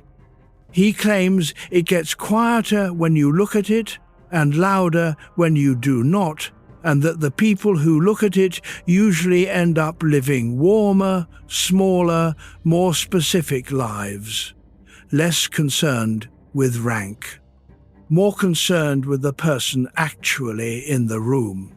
If you are lying awake in the dark, this is not a task list. There is nothing here you have to do tonight. It is only a piece of reporting from a man who sat with several thousand people, many of them at the end, and found that the last months were not always the worst ones. Sometimes they were the clearest. And the clearing, he thought, was never locked. It was open the whole time. Chapter 31. The Rich Man Who Wrote About Time. Around the year 49 of the Common Era, a Roman named Lucius Annaeus Seneca wrote a short book for a relative by marriage named Paulinus. Paulinus had a large job. He was in charge of the grain supply for the city of Rome, which meant he was responsible for feeding 1 million people, which meant he was busy in the way that men in large jobs are busy. The book is usually called On the Shortness of Life. Seneca opens by disagreeing with something everyone says. People complain that life is short, that nature is stingy, that we barely get started before it is over. Seneca says no, life is long enough. We are given a generous amount. The trouble is what we do with it. He says we do not receive a short life, we make it one, and that most people are not poor in time but wasteful with it. Then he makes the point that has kept the book alive for 2,000 years, and it is a point about accounting. No one, he says, lets a stranger take his land. If a man tried to move a fence a foot into your field, you would go to court over it. Nobody hands out money to whoever wanders past. Men guard property with real care, and they are praised for it. But time, which is the only thing it is honorable to be greedy about, we give away to anybody who asks. We hand whole afternoons to people we do not like. We give years to arrangements we never chose. And we do it without noticing, because time does not look like anything when it leaves. You can see a coin go. You cannot see a Tuesday go. He is hard on a particular kind of man. The man who is always about to start living. Seneca describes people who put their real life somewhere out ahead of them, after the promotion, after the house is paid off, after the last child is settled, at 50, at 60, at retirement. He says these men are the most ridiculous of all, because they organize everything with great skill for a day they may not get, and in the meantime they are not there. He says the busiest men are the ones least able to actually live, since being occupied is not the same as being present. Now, the honest part. Seneca was born in Córdoba in Spain around 4 years before the Common Era. He came to Rome as a boy, made a name as a writer and a speaker, and in the year 41 he was accused of adultery with the emperor's sister and banished to the island of Corsica. He stayed there 8 years. Then, in 49, Agrippina brought him back to tutor her son, and the son was Nero. So Seneca became the teacher and later the chief advisor of one of the worst rulers in Roman memory. He stayed in that job for years. He became enormously rich in it. Ancient sources put his fortune at 300 million sesterces, which was a scale of money that put him among the wealthiest men in the empire. He owned estates and vineyards. One ancient historian, Cassius Dio, accused him of lending 40 million sesterces in Britain at hard terms, and then calling the loans in, and blamed that partly for the revolt there. Whether that charge is fair is still argued. What is not argued is that the philosopher who wrote about the pointlessness of piling up property piled up a great deal of it. He tried to retire around the year 62 and offered to give his money back to Nero. Nero refused and kept him close. 3 years later, after a plot against the emperor was uncovered, Nero sent an officer to Seneca's house outside Rome with the order to die. Seneca opened his veins. He was old and thin, and the blood came slowly. The Roman historian Tacitus says he took poison as well, and it did not work, and that in the end he was carried into a hot steam bath and suffocated there. His wife Paulina cut her own wrists to go with him, and the soldiers bound her arms and saved her against her will. Tacitus says she lived on a few years, pale. So here is a man who told a grain commissioner not to sell his life for a title while working for a tyrant, who wrote that wealth is a burden while owning half of Spain, who said do not put off living and then put it off for 20 years in the highest office he could hold. This does not cancel the book. It is more interesting than that. Because who else would know? A man who never wanted money does not understand the pull of money. Seneca understood it from the inside. He knew exactly how a person talks himself into one more year at the palace. He knew the reasoning because he used it. When he writes about the man who is always about to begin living, He is not describing a stranger he observed. He is describing himself at his own desk, and he seems to have known it. Take the advice from a man who failed at it, and the advice gets less preachy and more useful. It stops being a rule handed down from a clean life. It becomes a note passed sideways by someone who was caught in the same machinery you were caught in, who saw clearly what it cost, and who could not get out either. That is not a reason to ignore him. If anything, it is a reason to believe him. He is not saying this is easy. He is saying he knows precisely how hard it is, and that the pull is strong, and that the years go anyway. Chapter 32. The Prisoner at Pavia. Boethius was born in Rome around the year 477 into one of the oldest families in the city. His full name was long and grand. His father had been consul. His father died when he was young, and he was raised in the household of another aristocrat, Symmachus, whose daughter, Rusticiana, he later married. Rome by then was not ruled by Romans. The Western Empire had come apart, and Italy was governed by Theodoric, king of the Ostrogoths, from his capital at Ravenna. Theodoric was an able ruler who kept much of the old Roman administration in place and needed educated Romans to run it.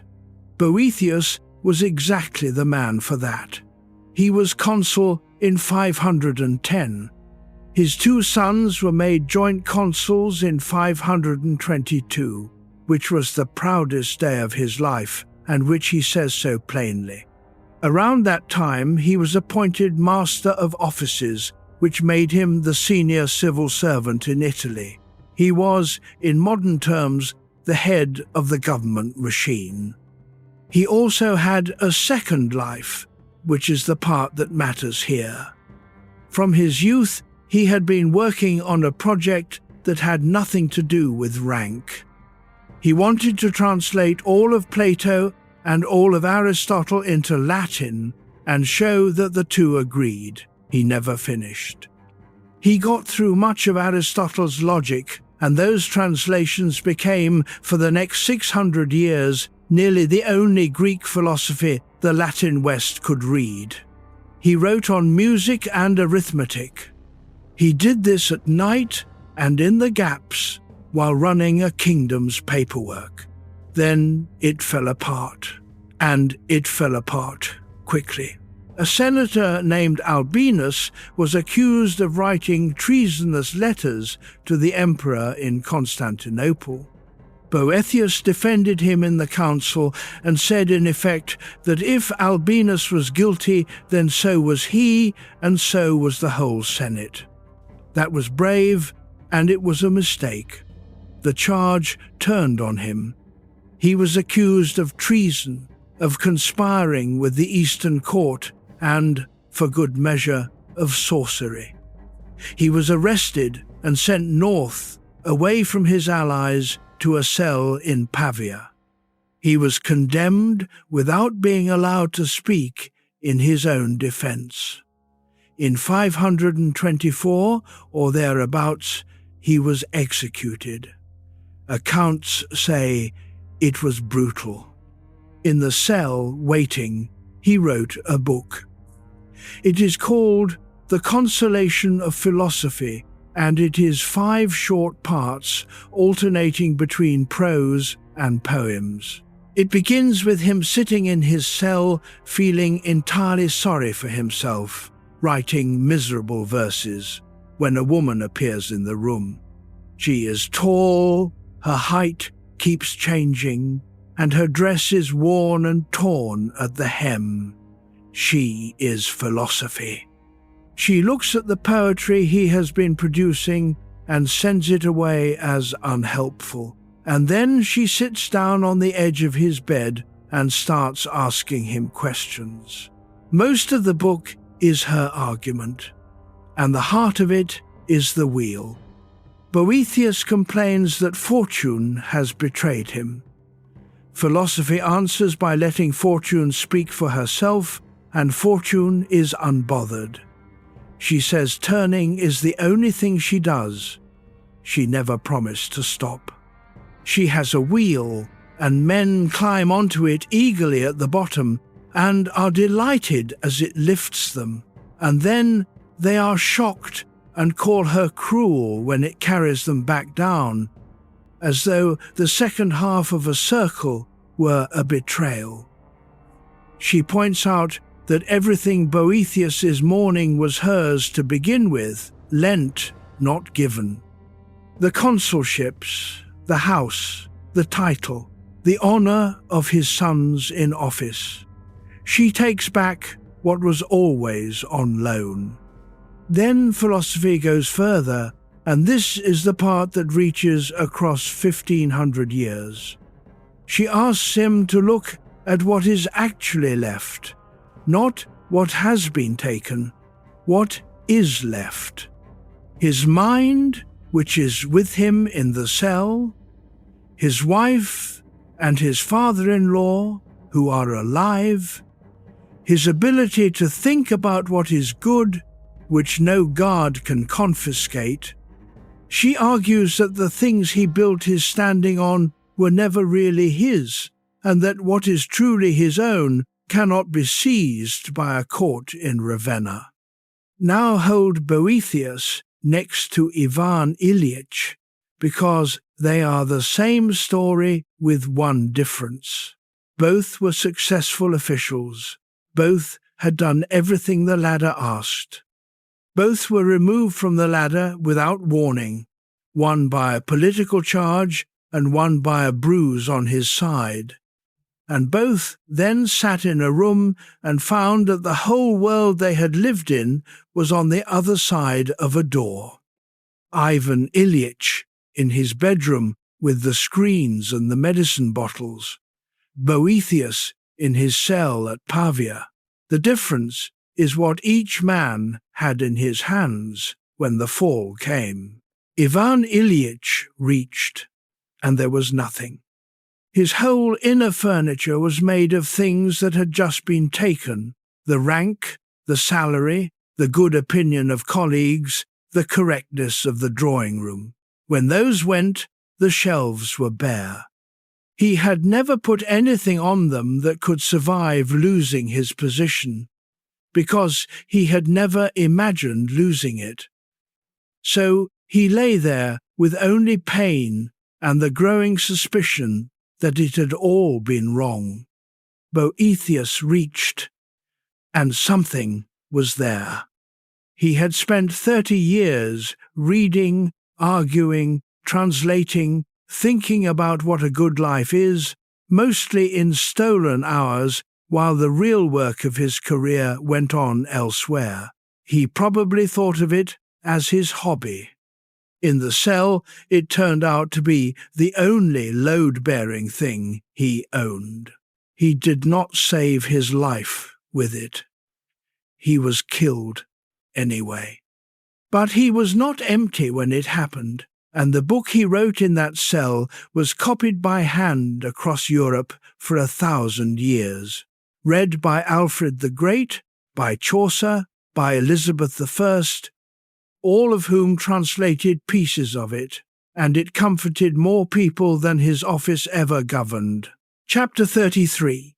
The question he would not stop asking. In the spring of 399 before the Common Era, an old man stood in a court in Athens.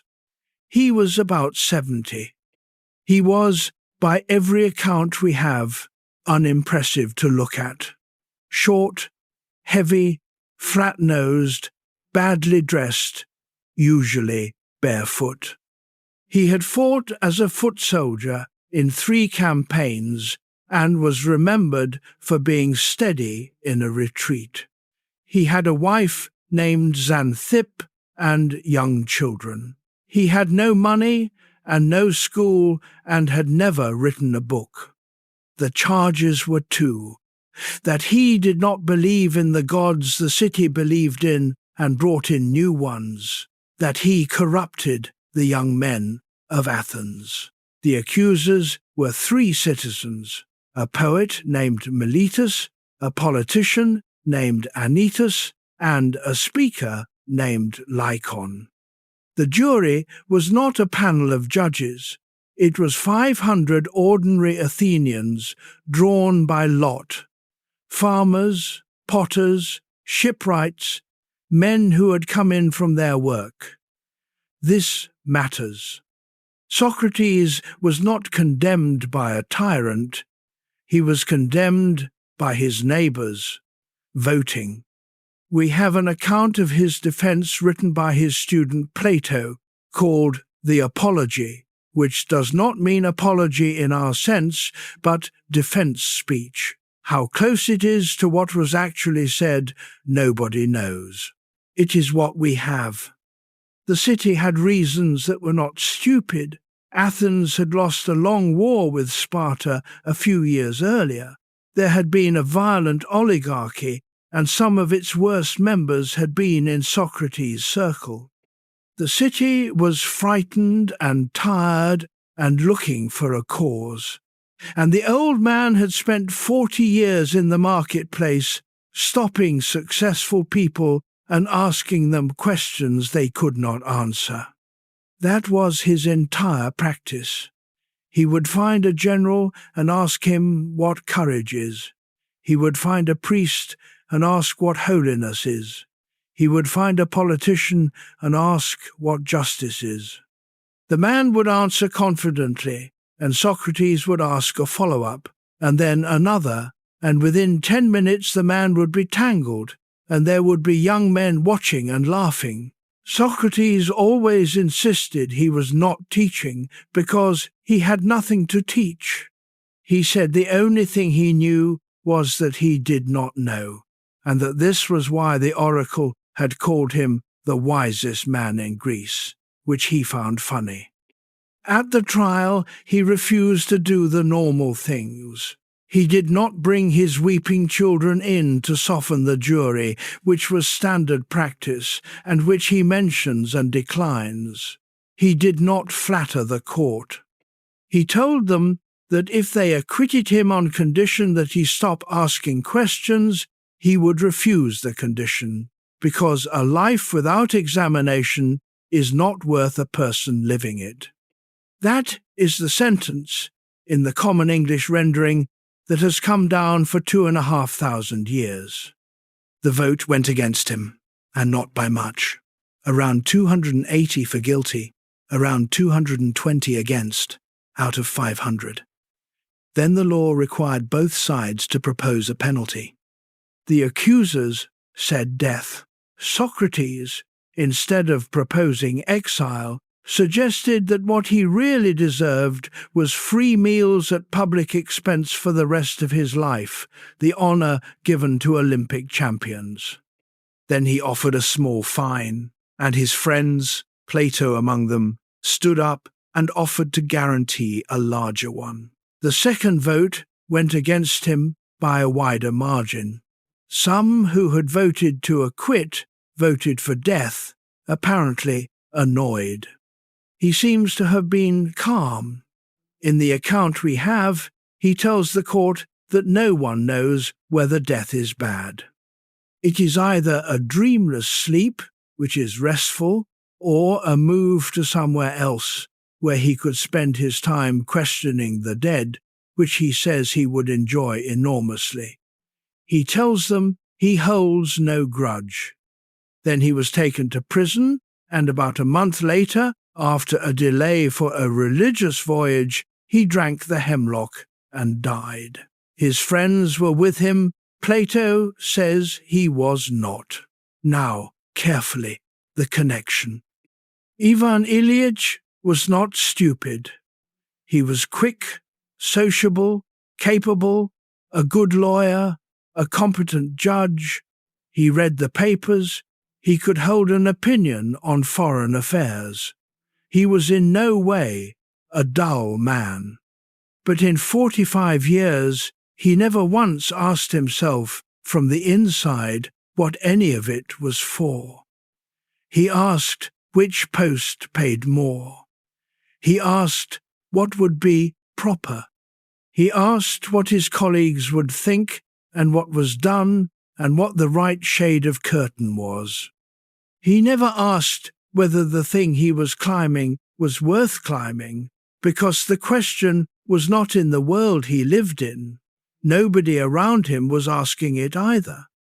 That is what makes it so ordinary and so heavy. This is exactly what Socrates meant.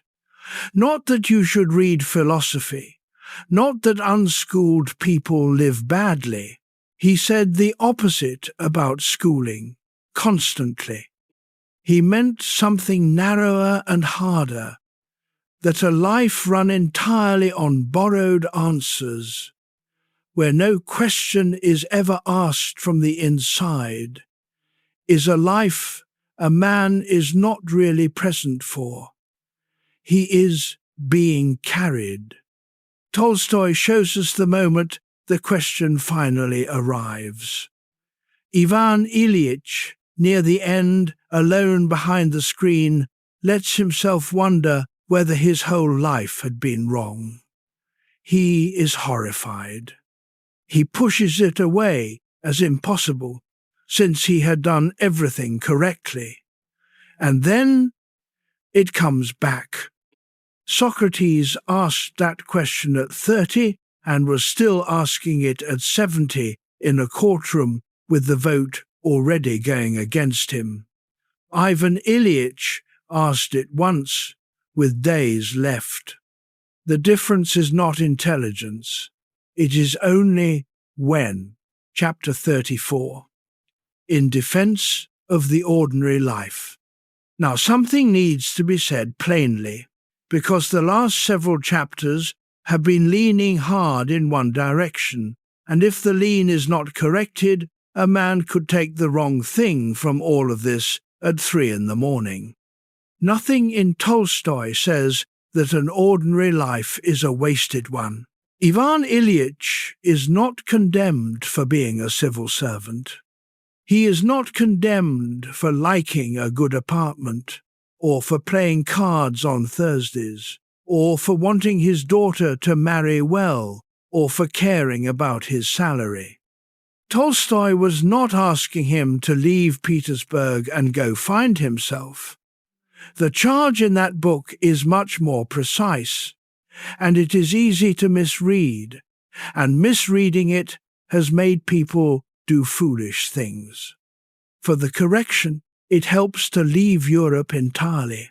Kongqiu was born around 551 before the Common Era in the small state of Lu, in what is now Shandong province in eastern China. We call him Confucius. His father died when he was a boy and the family was poor, and he worked at low jobs, keeping accounts and looking after livestock. He taught himself. He gathered students. Eventually, he held office in Lu and is said to have risen to a senior post overseeing crime and justice around the age of 50. Then it went wrong. He lost his position, or left it in disgust over how the state was being run, and around 497 he went on the road. He spent roughly 13 years travelling between the small states of the region with a handful of students, offering his services to any ruler who would take his advice on governing. Nobody would. He was politely received and quietly ignored, over and over, for more than a decade. At one point, between Chen and Kai, his party ran out of food, and some of the students fell ill, and one of them asked, with some bitterness, whether a good man was supposed to end up like this. He came home to Lu around 484, an old man having failed at the one public thing he wanted. His favorite student, Yan Hui, died young, and he wept in a way his other students thought excessive. Another student, Zilu, was killed in a rebellion in the state of Wei the year before Confucius himself died, in 479. He never held the office he wanted. He never got the ruler he was looking for. His sayings were collected by his students after his death into the book we call the Analects, and that collection changed how a quarter of the human race thought about how to live. And here is what he taught, which is nearly the opposite of a grand project. Confucius put the good life in the ordinary duties. Being a decent son to your parents, being a decent father, being a fair neighbor, being an honest official who does his actual paperwork, speaking the truth to a friend, keeping your word about small things, doing the ritual properly at a funeral. He did not think these were the boring outer layer, with the real meaning somewhere underneath. He thought these were it. The whole substance of a human life is in how you handle the person in front of you today, in the role you actually hold. But he added one thing, and this is the thing that saves the whole argument, and it is why he belongs in this chapter.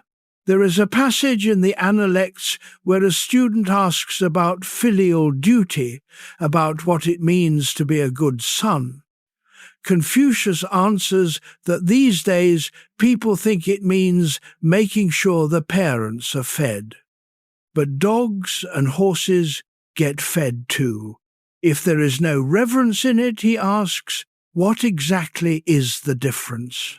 Read that again slowly, because it is the entire point. The father in that story is doing every correct thing. The money arrives, the meals arrive, the forms are all satisfied, and no neighbor could criticize him. And Confucius says it is not enough. And not because the son should be doing more, or doing something bigger, or doing something else entirely. It is not enough because the son is not in the room while he does it. He is absent inside his own good behavior. That is the exact charge against Ivan Ilyich. Not the job, the absence in the job. He judged cases for 20 years, and Tolstoy tells us his great skill was in getting the human being out of the case, reducing every matter to paper, keeping the personal entirely out of it. He was proud of this. He came home to a wife and children and treated the household as a set of conditions to be managed so that it did not disturb him. When his son stood at his bedside near the end and took his hand and cried, it was very nearly the first time Ivan Ilyich had truly seen him. He did the duties. He was not there for any of them.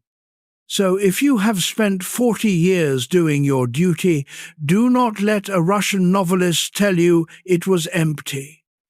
He is not telling you that. Getting up in the dark to go to work, paying for things you did not get to enjoy, sitting through the meeting, fixing what broke in the house, showing up to the hospital, being the one who is reliable. Confucius would have said without hesitation that this is what a good life is made of, and that there is no higher version hiding behind it. The only question either man is asking is a quieter one. Were you in there? Not always. Nobody is always. But sometimes. Did you look at your wife while she was talking? Did you know your son's actual face? Did you notice the morning once in a while on the way in? And if the honest answer is not often enough, then notice what that means. It does not mean the 40 years were a mistake. It means the correction is small and near and available. Not a different life. The same life, attended. Confucius spent 13 years riding around looking for a ruler who would employ him and never found one, and taught a few young men by the roadside instead. He would have called that a failure. It was the most useful thing anyone did that century. Chapter 35. The Rarest Thing. In Paris, on the 3rd of February, 1909, a girl was born into the family of a doctor named Bernard Weil. They named her Simone. Her brother André was 3 years older and became one of the great mathematicians of the century, which is a hard thing to grow up beside. She was small and awkward. She wore thick glasses. She was clumsy with her hands in a way that never left her. In 1928, she sat the entrance exam for the École Normale Supérieure, the school that trained the best minds in France, and she placed first. The young woman who placed second was Simone de Beauvoir. She began teaching philosophy in 1931 at a girls' school in the town of Le Puy in the hills of central France. She was 22. Within months, she was in trouble. She had joined a march of unemployed quarry workers and stood with them in the square while the town watched. A local paper called her the Red Virgin. The school authorities moved her from post to post for years after that. She kept teaching. She gave away most of her salary and lived on what a labourer earned. Then, in December of 1934, she did the thing that is hardest to explain about her. She took unpaid leave from teaching and went to work in factories, not to write an exposé. Not for a season of research. She went to be inside it. She worked at the Alstom electrical works in Paris, feeding metal into a press. Then at the forges at Basse-Indre. Then, in the summer of 1935, at the Renault plant at Boulogne-Billancourt. She was slow. She was bad at it. She had migraine headaches that came like weather and never fully left her, and she stood at the machine through them, counting pieces, because the pay was by the piece. What she learned there was not an idea. It was arithmetic in the body. How a person who is tired past a certain point stops having thoughts. How you begin to watch the clock the way an animal watches a door. She wrote afterward that the months in the factory left a mark on her that she never lost, the mark of a slave, and that she stopped believing she had any right to anything. She did not say it with drama. She said it the way you would report a scar. In the autumn of 1941, hiding in the south with her family, she went to work the grape harvest in the Ardèche on the farm of a man named Gustave Thibon. She picked for 8 hours a day, bent over the vines, and recited the Lord's Prayer in Greek while she picked over and over to hold her mind steady. In 1942 she left for New York, then crossed to London to work for the Free French. She would not eat more than she believed people in occupied France were eating. She had tuberculosis by then. She was sent to a sanatorium at Ashford in Kent, and she died there on the 24th of August, 1943. She was 34. Only a handful of people stood at the grave. The priest, by most accounts, missed his train. Out of all of that, she left one idea that has outlasted the rest. and it is very simple. She thought attention was the whole thing, not effort, not straining. She described real attention as suspending your own thought, holding yourself open and empty and ready, waiting for the other person or the problem to enter you as it actually is, rather than as you would prefer it. She wrote that this was what schoolwork was secretly training in a child, whether the child ever used the geometry or not. And in a letter she wrote in 1942 to a wounded poet named Joe Bousquet, a man who had been shot in the spine in the last war and had lain in a darkened room ever since, she put it plainly.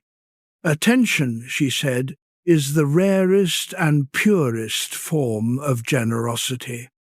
Elsewhere she wrote that the person who is suffering wants, above everything, someone who is able to look straight at them, and that this ability is almost a miracle. Almost nobody has it. That is a strong claim, and she meant it as one. Her reason was not that people are cold. Her reason was that suffering is genuinely hard to look at. The face of a sick man is unpleasant. His smell is unpleasant. His fear leaks into the room. So we look slightly to the left of him. We bring things instead. We bring soup and news and weather reports and small corrections. We tell him he looks better today. All of that is love, in its way, but it is love with its eyes half closed. Which brings us back to a bedroom in Petersburg in Tolstoy's novella, and to a young peasant named Gerasim. He is the butler's assistant. He is healthy and clean and smells of the outdoors. He is the only one who does not perform. He holds the sick judge's legs up on his shoulders through the night because it eases the pain, and he does it without hurrying and without sighing. And when Ivan Ilyich apologizes for the trouble, Gerasim says, in effect, that we shall all die one day, so why not take a little trouble now? That is it. That is the whole gift. He does not fix anything. He cannot. He simply agrees, out loud, that a man is dying, and then he stays in the room anyway. The wife cannot do it. The doctors cannot do it. They are busy with the case. And the strange, quiet thing Tolstoy is doing is not blaming them. He is showing you how rare the other thing is, and how little it costs the one who has it, and how much it is worth to the man on the sofa in the dark. Chapter 36. What it costs to stay. Let us stay for a while with the ordinary side of that, because it is easy to hear the word attention and turn it into something holy and far away, and it is not far away at all. It is a chair pulled up to a bed. It is the amount of time between when you sit down and when you start looking for a reason to stand up. Here is the thing nobody warns you about. Being with a person who is suffering is not hard because it is boring, though it can be. It is hard because it asks you to sit inside a situation you cannot repair. Every instinct you have built over 50 or 60 years is an instinct for fixing. You are good at fixing. You have fixed budgets and boilers and other people's mistakes and your own. And now here is a room where none of that works, and the only thing on offer is your presence, which feels to you like almost nothing. So there is a moment, usually about 11 minutes in, when the hands start to want a task. You straighten the blanket. You refill the water that is already full. You go and speak to a nurse about something that does not need speaking about. None of this is cowardice. It is a competent man looking for the competent thing to do. But if you watch yourself carefully, you will notice that each of those small errands moves you out of the room, and that some part of you is grateful. There is a difference between doing something for someone and being with someone. Doing has a shape.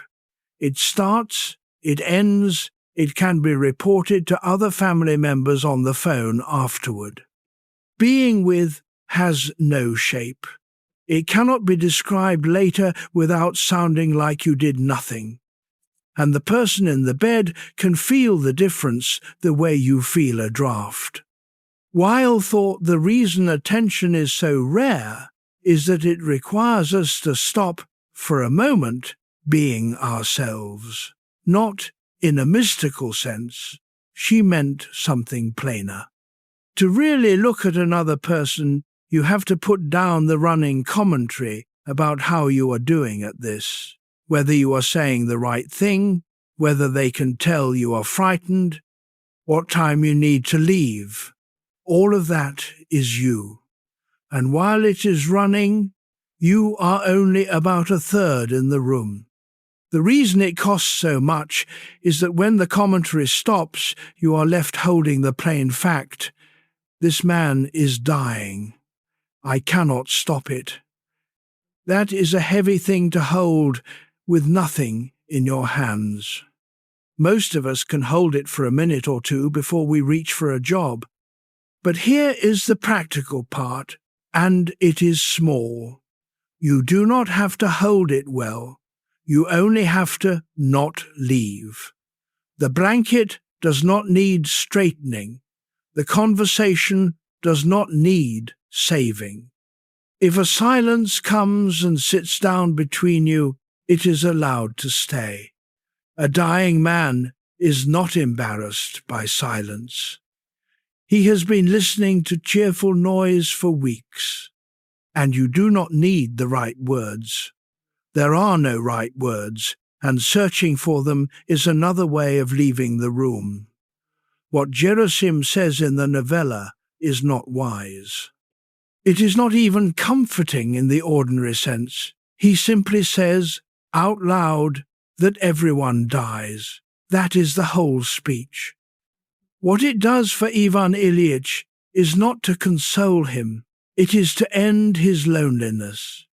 For weeks he has been the only person in the house who knows what is happening, and everyone has been pretending along with him, and the pretending has walled him off. And then a young man with cheerful hands says the true thing plainly, and the wall comes down.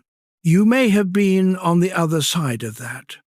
Most men your age have, at least once, a father in a hospital bed in a town you had to drive to, a friend from work who got thin, and you may remember, without wanting to, the moment you looked at the clock. That memory is not a verdict on you. Everyone looks at the clock. The nurses look at the clock. What you remember is not that you failed. What you remember is that you were near something you could not manage, and that being near it hurt, and that you were not given any training for it. Nobody is. That is worth saying plainly. There is no course. Your father did not teach you, because nobody taught him. Whole generations learned to handle a death by handling the arrangements, and the arrangements are real work, and they matter, and they also happen to be a very good place to hide. So if there is anything to take from Weil tonight, let it be the smallest version. Attention is not a virtue you either have or do not have. It is a length of time. you can lengthen it a little. Not by trying harder, which only makes the commentary louder, but by expecting less of yourself while you sit there. You are not required to be useful. You are only required to be there while it is happening. And if there is no one to sit with tonight, if the room you are lying in is your own and quiet, the same thing applies inward, gently. You can lie here and let the thing you are worried about simply be here too, without arguing with it, without solving it at 2 a.m, when nothing has ever been solved at 2 a.m. It can sit in the chair, you can lie in the bed, and neither of you has to say anything. The night is long enough to hold both of you. Nothing needs deciding before the light comes. Chapter 37. His Own Death. On the 4th of December, 1875, in Prague, a boy was born to a railway clerk and a disappointed woman who dressed him as a girl for the first years of his life because she had lost a daughter before him. His father sent him to a military academy at 10, which nearly broke him. He got out, drifted through business school and university, and by his middle 20s he was a young poet with a large opinion of himself and not much to show. His name was Rainer Maria Rilke. In 1902 he went to Paris on a small commission. He was to write a short book about a sculptor. The sculptor was Auguste Rodin, then in his 60s the most famous artist in Europe, a squat bearded man with a workshop full of plaster arms and legs. Rilke arrived expecting a genius. What he found was a workman who arrived early, stayed late, and did not talk much about art. In September of 1905, Rodin took him on as his private secretary, and Rilke went to live at Rodin's place at Meudon, outside Paris, answering letters in the mornings. He learned one thing there that changed everything he wrote afterward, and it was not a theory. Rilke had been waiting for feelings to arrive so he could write them down. Rodin did not wait for anything. He worked. When Rilke complained that the poems would not come, Rodin's answer, as Rilke reported it in his letters, was simply that you must work, always work.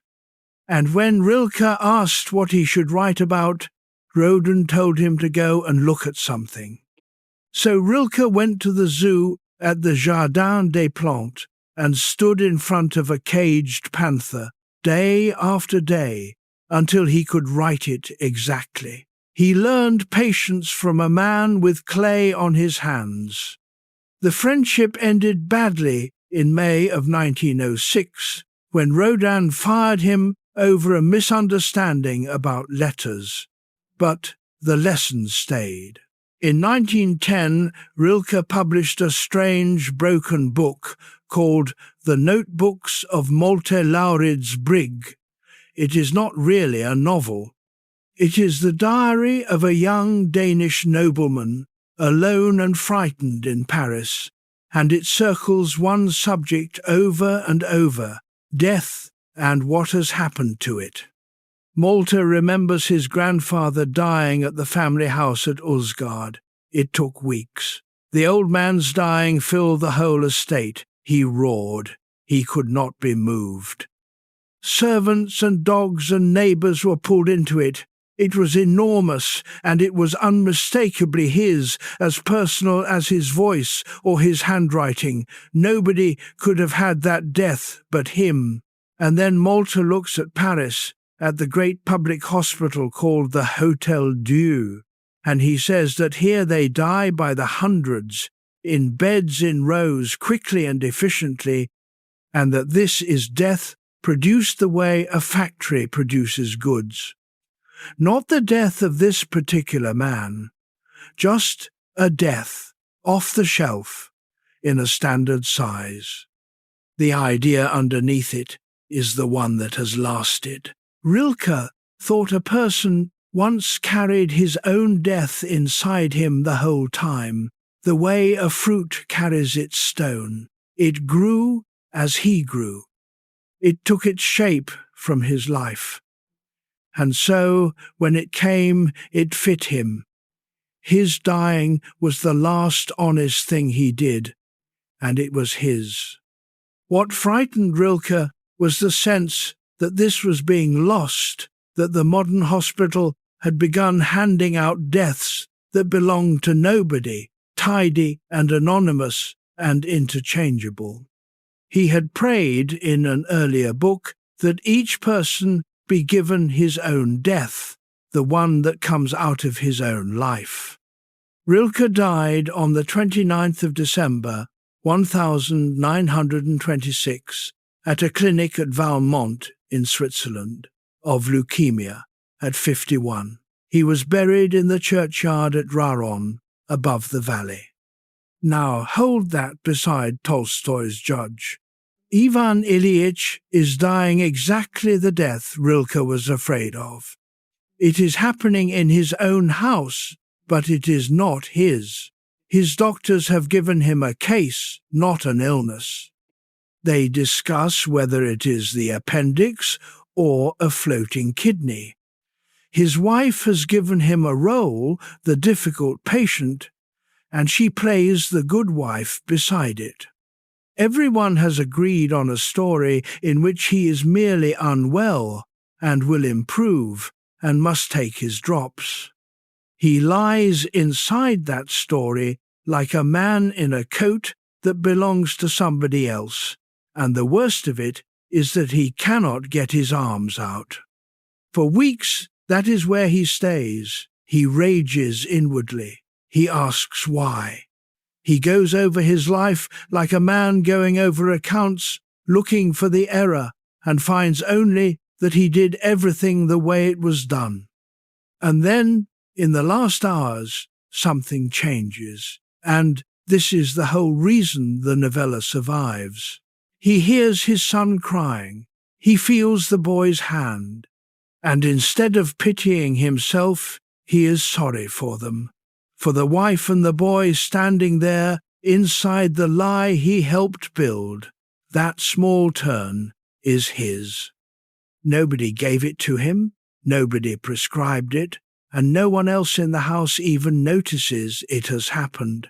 His body goes on dying in the ordinary way for another 2 hours, but the dying has become his own. That is what Rilke meant, I think.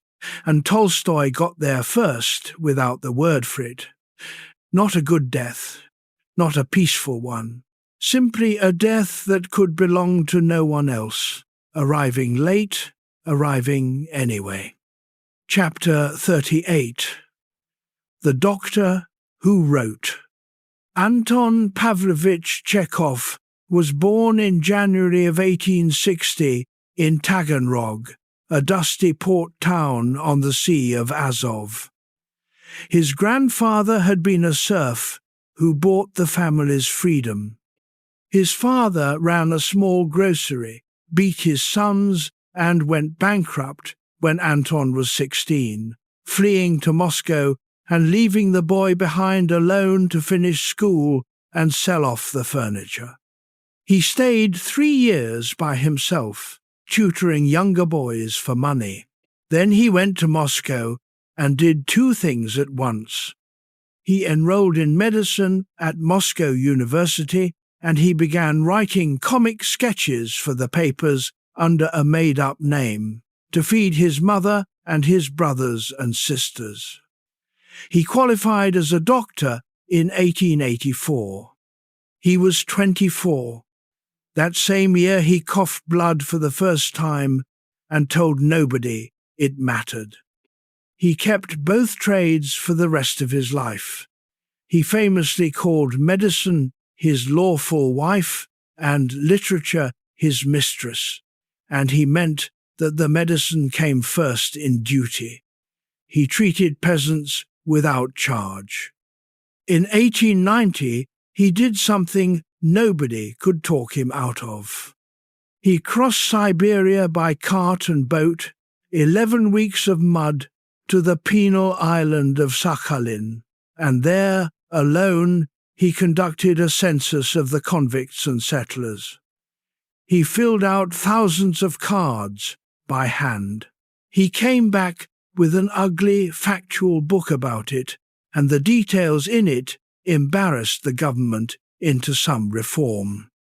In 1892, he bought a small estate at Melikovo, south of Moscow. That was the summer cholera came up the rivers. Chekhov took the post of district doctor for the area without pay. He was responsible for 25 villages, 4 factories, and a monastery. He rode out to them, set up barracks, and argued with landowners for money. Not a single case of cholera reached his district that year. He wrote to a friend that he was too busy to write anything at all, and he sounded almost cheerful about it. That same year, he published Ward Number 6. It is a short, cold, perfect thing. In a filthy hospital annex in a provincial town, 5 madmen are kept, watched over by a brutal porter named Nikita, who beats them when he feels the need. The town doctor, Andrei Ragin, is an intelligent, lazy, decent man who has decided that nothing can be done and comforts himself with philosophy. He tells himself that suffering does not really matter, that a wise man is free anywhere, even in prison. He begins visiting one of the patients, Ivan Gromov, because Gromov is the only person in town worth talking to. Gromov tells him that this is very easy to say from the outside. Then Reagan's colleagues decide he has gone strange. They trick him into the ward. He puts on the hospital gown. He goes to the door and says he wants to go out, and Nikita knocks him down. And the doctor, who had a whole philosophy about how suffering is nothing, dies within days of a stroke in the bed he used to walk past. Tolstoy read it. When the young writer Maxim Gorky was in prison in 1898, the story went around. A generation later, Lenin said reading it made him feel he had been shut in that ward himself. Tolstoy loved Chekhov personally more than almost any younger writer. He visited him in a Moscow clinic in 1897 when Chekhov's lungs bled badly, and sat by the bed talking about immortality. On the plays, he was merciless. The story that has come down from Chekhov himself is that Tolstoy told him Shakespeare's plays were bad, and that Chekhov's were worse. Chekhov died in Badenweiler, a spa town in the Black Forest, in July of 1904. He was 44. His wife Olga wrote down what happened. He had not been able to breathe. A German doctor was called in the night. Chekhov, who had spent 20 years listening to other men's chests, sat up and said in German that he was dying.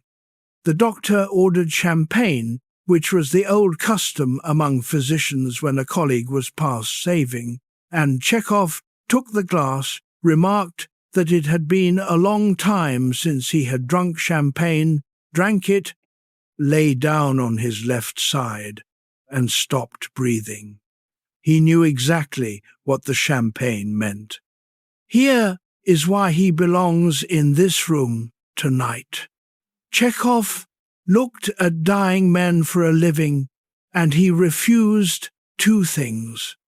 He refused to look away, and he refused to make it beautiful. There are no lessons in his sick rooms. Nobody makes a speech. A man is frightened, and then he is bored, and then he wants the window shut, and then he is dead, and the people around him go and eat something because they have not eaten since morning. The doctors in Tolstoy's novella cannot do that. They are not villains. They are men protecting themselves with procedure. They arrive at a fixed hour, take a pulse, name a possible organ, and leave behind a prescription and a manner. Ivan Ilyich, who spent 30 years on the bench, recognizes the performance at once because it is his own. He used to do it to defendants. He would look over the papers with an official face, while a man's whole life waited on the other side of the desk. A doctor who is also an artist sees something the others do not. Not the kidney, not the case. He sees that the man in the bed is still, right now, in there, keeping score, noticing everything, including the fact that everyone around him has quietly begun speaking about him in the past tense. Chapter 39. 20 minutes in the snow. On the morning of the 22nd of December, 1849, in St. Petersburg, 21 men were driven in closed sledges through the snow to a place called Semyonovsky Square. It was bitterly cold. One of them was a 28-year-old writer named Fyodor Dostoevsky. He had been arrested that April at 4 a.m. and held for 8 months in the Peter and Paul fortress. His crime was belonging to a discussion group. The men met on Friday evenings at the flat of a young official named Petrashevsky to argue about French socialism and serfdom, and to read forbidden books aloud. At one meeting, Dostoevsky had read out a banned letter from the critic Belinsky to Gogol. That was the substance of it. Talk. In the square, a scaffold had been built, and troops were drawn up in a hollow square around it. The prisoners were made to stand, while an officer read the sentences aloud in the cold, one by one, ending each with the words that they were condemned to death by firing squad. A priest came along the line with a cross. They were given long white shirts with sleeves that hung past their hands and hoods. The first 3 men were tied to posts driven into the ground. Dostoevsky was in the second group of 3. He stood perhaps 6 or 8 men from the front and worked out that he had about a minute left, and he later said he spent it thinking that in 3 minutes he would somehow be somewhere else, someone else. The soldiers raised their rifles and aimed, and then a drum beat the retreat, and an officer rode up with an envelope, and the sentence was changed to hard labor in Siberia. The men at the posts were untied. One of them, a young man named Grigoriev, never recovered his mind. The whole thing had been arranged in advance. Tsar Nicholas I had signed the commutation days earlier and had personally given instructions that it was not to be revealed until the last possible second. The terror was the punishment. It was, in the coldest sense, a piece of theatre, staged by an emperor, with real rifles and real snow.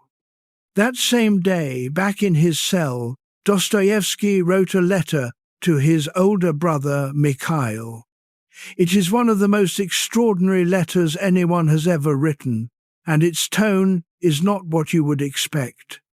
He is not raging. He describes those minutes, and then he says that life is a gift, that life is happiness, that every minute could have been an eternity of happiness. And that if he had known this before, he would not have wasted so much of it. He tells his brother not to grieve for him. He says he is not downcast, that his heart is still there, that his head and hands will still work. Then he was put in irons and sent east. He spent 4 years in the prison stockade at Omsk, sleeping on bare boards among murderers, in a barracks where the floor was an inch deep in filth and the ice on the walls did not melt. On the way there, at Tobolsk, the wives of the old Decembrist exiles met the convoy in secret and pressed a copy of the New Testament into his hands with 10 rubles hidden in the binding. It was the only book he was permitted for the whole 4 years. He read it until he had most of it by heart. He kept that copy until he died, and he was reading it on his last day. After the prison came 5 years as a common soldier in Semipalatinsk on the Kazakh steppe. He did not see Petersburg again until 1859, 10 years after the sledges.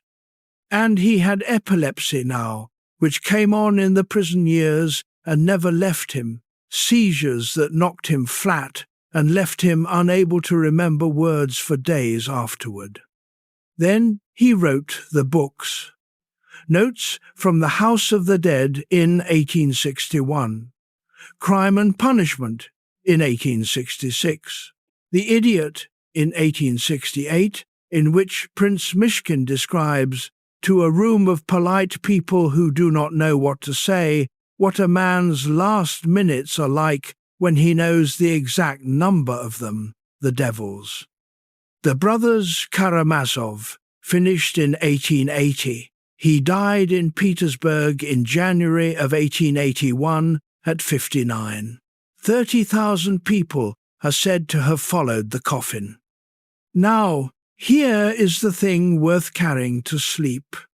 Dostoevsky got the same gift Ivan Ilyich got. He was handed, without asking, the knowledge that his life was going to end and that he had been spending it carelessly. It is the identical realization. It arrives in the identical way, from outside, uninvited, in a place he could not leave. The only difference is the arithmetic. Ivan Ilyich receives it at 45, on a sofa, with about 2 hours left. Dostoevsky receives it at 28, standing in the snow, and then is given 31 more years to spend it in. Everything he wrote afterward was written by a man who had already been told he was finished and had been handed the time back. That is not a lesson about being grateful. He was not a grateful man in the pleasant sense. He gambled away money he did not have, quarrelled, borrowed, and was often unbearable. The point is smaller and stranger. The knowledge did not make him better behaved. It made him unable to write about anything trivial ever again. He had stood at the front of the line and looked at the rifles, and after that only the largest questions held his interest. It is late. There is no scaffold in this room. But the arithmetic is the same arithmetic, and it has always been the same. And knowing it does not require standing in the snow. Chapter 40. Astapovo. He was 82 years old, and he could not stay in his own house any longer. Leo Tolstoy had been born at Yasnaya Polyana in 1828, and had lived most of his life there, in the big house among the birches, about 130 miles south of Moscow. He had married Sofia Andreevna in 1862, when she was 18. She had borne 13 children and buried 5 of them. She had copied out War and Peace by hand, over and over by candlelight for years. Whatever else the marriage became, it began as a genuine partnership of work. But after the crisis of his 50s, the one that produced a confession, he had turned against nearly everything he owned. He wanted no property, no copyrights, no servants, no rank. He wanted to be a peasant among peasants.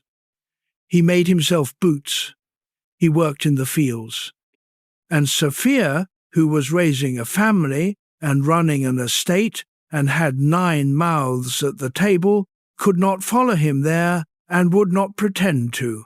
Their fight lasted almost 30 years. It was about money, and it was not about money. Disciples camped around the house. One of them, Vladimir Chertkov, got between husband and wife. In 1909, Tolstoy signed a secret will giving away the rights to his works, and when Sophia suspected it, the house filled up with listening at doors and reading of diaries. She threatened to take her own life. He wrote in his diary that he could not go on. So on the night of the 27th of October, 1910, by the old Russian calendar, he did the thing he had wanted to do for 25 years. He got up at 3 a.m, woke his doctor, Dushan Makovetsky, and his daughter Alexandra, packed a small bag, and went out to the stables with a candle. The lantern went out. He had trouble harnessing the horses in the dark. He was 82, and he was running away from home. He left a letter for Sophia saying that he was doing what old men of his age commonly do, leaving the world to spend his last days in quiet and solitude. He went first to the monastery at Optina Pustin, then to the convent at Chamodino, where his sister Maria was a nun. He sat with her and talked about taking a cell nearby. But he was afraid Sophia would find him, so he went on. He got on a train heading south, 3rd class, in a carriage full of smoke and cold air, with the windows opening and shutting. By the next day, he had a fever of 40 degrees. They had to get him off the train. The stop was a small railway junction in Ryazan province called Astapovo, hardly a town at all, a station and a water tower and a handful of houses. The station master was a man named Ivan Ozolin. He gave up his own house for the old man he had never met, and Tolstoy was carried into a small room with a bed and a lamp and a window, and he never came out of it. It took a week. Doctors came, his children came, and so did everyone else. This is the part that would be almost comic if it were not so tender. The most famous man in the world was dying at a nowhere junction, and the world came to Astapovo by train. Journalists filled the station. Telegraph operators worked in shifts sending bulletins to Paris and London and New York. The government sent police and a bishop.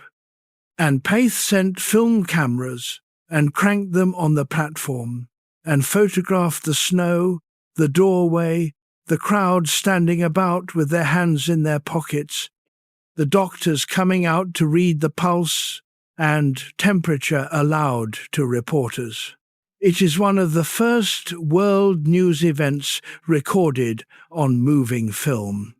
Sophia came in a private railway carriage, and for most of those days his children and his followers kept her out of the room, afraid the sight of her would kill him. She walked around the little house in the snow and looked in at the window. She was let in near the end, when he was no longer conscious, and she sat by him and asked him to forgive her. He died in the station master's house early in the morning of the 20th of November 1910 by our calendar. On the Russian calendar of the time, it was the 7th. He was 82. They took him home by train to Yasnaya Polyana, and peasants from the villages carried the coffin, and he was buried at the edge of the wood where he and his brother Nikolai had played as boys. At the spot where Nikolai said he had buried a little green stick with the secret of universal happiness written on it. There is no cross on the grave, there is no stone, there is no name. It is a low mound of earth with grass on it, and that is all he wanted. Set the two things side by side gently, without smiling at them. Here is a man who spent 30 years writing that a person should die simply, privately, without ceremony, the way a peasant dies, the way his own character Gerasim would die. And here is how he died. In a borrowed bed, in a house he had never seen, with newsreel cameras turning outside the door and half the newspapers of Europe waiting on the platform for the pulse count. It would be easy to call that a bitter irony. It is not, quite. Look at it a little longer. He did get out. He got out of the big house and the arguments and the will and the disciples and the whole apparatus of being Tolstoy, and he spent his last week in a room the size of a shed with a plain bed, cared for by a railwayman who did it out of simple kindness. The cameras never got inside. What happened inside was small and quiet and belonged to him. He had written about a judge who was surrounded by a lie and found his own death at the very last moment anyway, and then he went out into the cold at 3 a.m. at 82 and did the same thing himself, badly, painfully, and in his own way. The lamp in that room was turned low. Outside, the snow went on falling on the platform, and the men with the cameras stamped their feet to keep warm, and none of it reached the bed. Chapter 41. The Black Sack. We are near the end now, so let me slow down and let me keep my voice where it is. In the last weeks, Ivan Ilyich stops leaving the sofa. He lies with his face to the wall. The pain is constant, and what Tolstoy describes in these pages is not mainly physical. He describes a man being pushed. For 3 days, Tolstoy writes, Ivan Ilyich screamed, not words. He was in a state where he felt he was being thrust into a narrow, deep black sack, pushed further and further in, and could not be pushed through. That image is the one I asked you to hold on to at the beginning, and here is what it means. He is being pushed into something narrow, and he cannot get through it. And the reason he cannot get through it is not that the sack is too small. It is that he is still holding on to something on the outside. What he is holding on to is this: the belief that his life had been a good one. Every time he is pushed forward, he resists, because going forward means letting go of that, and letting go of that feels like admitting the whole thing was wasted. So he braces, and the bracing is the agony. Tolstoy is very precise about this. What tormented Ivan Ilyich most was the sense that his life had not been what it should have been, together with the effort to insist that it had. He would think, my life has been correct, I did my duty. And then something in him would answer, quietly, that this was not true, and there was nothing to argue against the answer. And so he screamed for 3 days, in a room where his family could hear him through 2 closed doors. I know. Stay with me. We are almost at the turn. The struggle goes on until something very small happens. His son, the schoolboy, creeps into the room. Ivan Ilyich has been thrashing his arm about, and his hand falls onto the boy's head. And the boy catches the hand, presses it to his lips, and begins to cry. And at that same moment, Ivan Ilyich falls through. He sees the light. He sees that his life had not been right, but that it could still be put right. And he asks himself what the right thing is. And then he goes quiet, listening. Chapter 42. What Gerasim meant. Here is the second thread, and I can now tell you what it was for. All the way through the book, one person behaves well.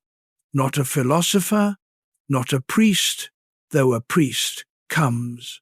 Not his wife, not his daughter, not one of his colleagues from that room in the courthouse. A young peasant with strong arms who held his legs up at night. Gerasim is not wise. Tolstoy gives him no speeches. He has one line of philosophy in the whole book, and it is 9 words long. We shall all die, so why grudge a little trouble? And yet Gerasim is the hinge on which the ending turns, and here is why. Ivan Ilyich cannot think his way out of the sack. He tries. He runs through his whole life looking for the error, and every time he examines a stage of it, he finds the same thing, that the further back he went, the more life there had been, and the more he moved toward the present, the less. He cannot argue himself into peace. Nobody can. What he needs is one piece of evidence that a human being can look straight at a dying man and not flinch and not lie. Because if that is possible, then the truth is survivable. And if the truth is survivable, then he can stop bracing against it. Gerasim is that evidence, night after night, for weeks, without knowing he is doing it. That is the whole mechanism. The dying man is not saved by an idea. He is saved by having been shown, in advance, by somebody with no education and no theory, that the thing he is most afraid of can be sat beside, calmly. And then his son takes his hand, and he is able to do it himself. I find this the most quietly hopeful thing in 19th century literature. And I want to say why in plain terms. You do not have to solve this. You are not required to arrive at a philosophy of death by 3 a.m. What actually gets people through, on the evidence of the book and on the evidence of every hospice nurse who has written about it since, is far more ordinary than that. It is somebody in the room who is not pretending. That is a thing you can be for other people. It requires nothing but willingness. It is, in fact, the only qualification. Chapter 43. The White Room answered. And now the first thread. Arzamas. September 1869. A white, square room. A candle. A man of 41, suddenly certain that he is going to die, walking in circles and asking what he is afraid of. Tolstoy never wrote the story of that night to completion, but he wrote Ivan Ilyich 17 years later, and I would suggest to you that Ivan Ilyich is what he found out. Here is what the Arzamas terror was, in the end. It was not fear of dying. Tolstoy had been in combat at Sevastopol in 1855. He had watched men die at close range. He was not squeamish, and he was not a coward. What arrived in that little room was the sudden collision of two things he had been keeping apart. The first, that he was going to die. The second, that the life he was in the middle of, on his way to buy another estate to add to the estates he already had, was not built on anything that could survive the first fact. He was travelling to acquire more of exactly the thing that had already stopped meaning anything, and the terror was not death. The terror was the emptiness of the errand. That is why he did not buy the estate. That is why, 10 years later, he could not work. That is why he wrote a book about a man on a stepladder hanging curtains in the apartment that was meant to be the proof of a life. Ivan Ilyich is Arzamas, written slowly and calmly from the inside, by a man who had had 17 years to look at it. Chapter 44, in place of death there was light. So now the last 2 hours of the story, and they are gentle, and I will keep them gentle. Ivan Ilyich has fallen through. He is lying there, and everything is different, and Tolstoy shows us the change through very small movements. He tries to say to his wife, "Forgive me." What comes out is not quite the word. He is too weak.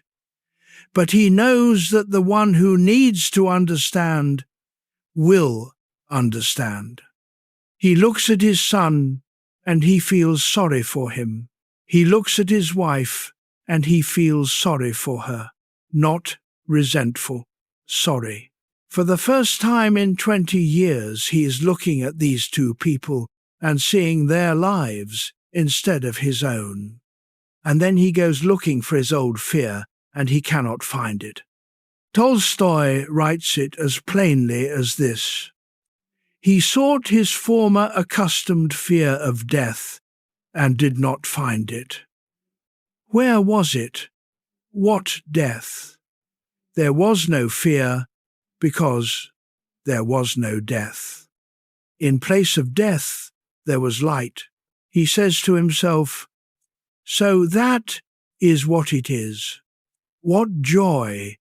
Someone near him says, "It is finished." He hears the words and repeats them in his own mind. "Death is finished," he says to himself. "It is no more." He draws in a breath, stops in the middle of it, stretches out, and dies. 2 hours pass in the room while this happens. 2 hours for the last few paragraphs. And that is the end of the book, and I want you to notice what kind of ending it is. It is not tragic.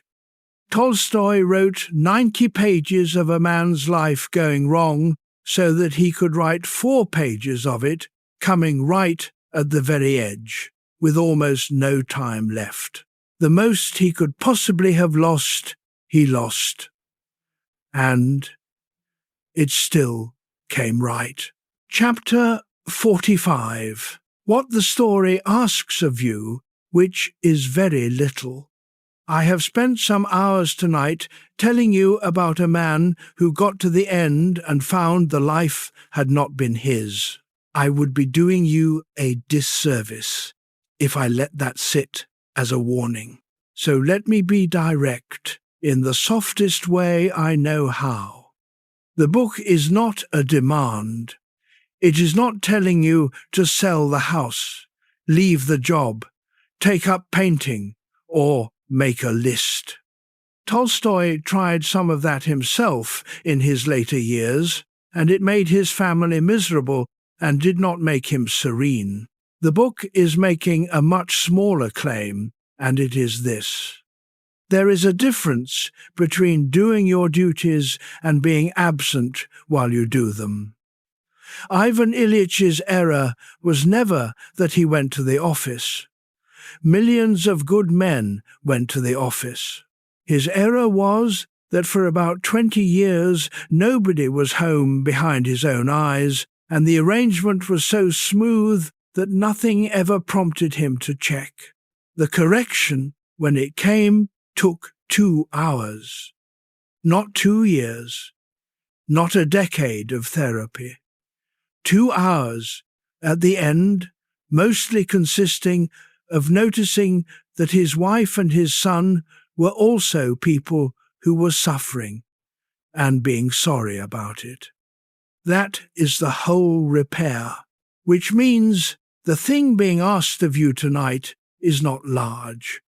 It is something like, be present at the ordinary things you are already doing.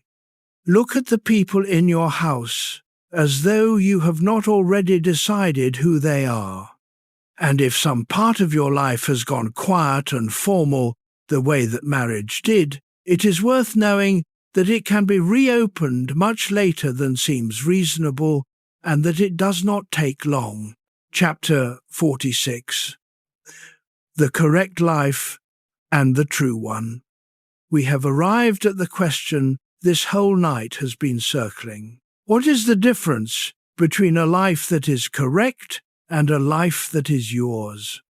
I do not think Tolstoy gives us a definition, and I have come to believe that is on purpose, because a definition would be another thing to be correct about.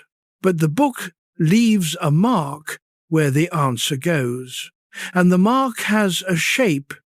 A correct life is one whose decisions can all be justified by pointing outward. This is what one does. This is what men in my position do. My superiors approved. It was a good match. The wallpaper was in keeping. A true life is one in which at least some of the decisions can only be justified by pointing inward. I did it because it was mine to do. Notice that these are not opposites, and notice that they very often produce identical behavior. 2 men take the same job, marry similar women, buy comparable houses. From the outside, nothing distinguishes them. The difference is entirely in whether anyone was present at the moment of choosing, which is why Tolstoy had to write a deathbed to show it. There is nowhere else it becomes visible. Not to the neighbours, not to the colleagues, not even, for a very long time, to the man himself. And it is also why the whole thing is recoverable at any hour, including this one. Because if the difference lives in presence rather than in the arrangement of a life, then it can be changed without changing the arrangement at all. You do not have to dismantle anything. You have to show up inside it. Chapter 47. One line to carry. The lamp is off. The room is the same room it was some hours ago. The heating has clicked on and off a few times since we started. Here is the one line I would like to leave with you, and then I will let you go. A life can be correct and still not be yours, and the difference does not show from the street. It only shows in the quiet, which is why the quiet is worth keeping. That is all of it. Not a warning, not a task, just a small, true thing to put down beside you. Ivan Ilyich found it with 2 hours left, and 2 hours was enough. And he was not a remarkable man. He was a judge who liked cards and had opinions about wallpaper. You have longer than he did. and you have already done the harder part, which is to have asked the question at all, in the dark, with nobody watching and nothing to gain by asking. That question is not a symptom, it is the life review. Robert Butler gave it a name in 1963 and told the doctors to stop treating it as decay. It is the mind doing something it is supposed to do at this hour, at this age, and it has been doing it in human beings for as long as there have been human beings lying awake. You can let it work. It does not need your supervision. Chapter 48. The room again. We began in a room at 3 a.m. The house had gone quiet. The traffic had thinned to one car every few minutes. The heating had clicked off, and the room had gone very slightly colder, and you had noticed. It is the same room now. Nothing in it has changed. The same walls, the same faint light at the edge of the curtain, the same small sounds a house makes when it thinks nobody is listening. But there is a man in a book who lay in a room like this one in Russia 140 years ago, and who was more frightened than you are, and who ran out of time entirely, and it still came right for him at the end. And there was a young man with strong arms who sat up through those nights, holding a stranger's legs on his shoulders, because we all have to die sometime, and why grudge a little trouble? Leo Tolstoy died at a railway station called Astapovo in November 1910 in a stationmaster's bed, a long way from his own house.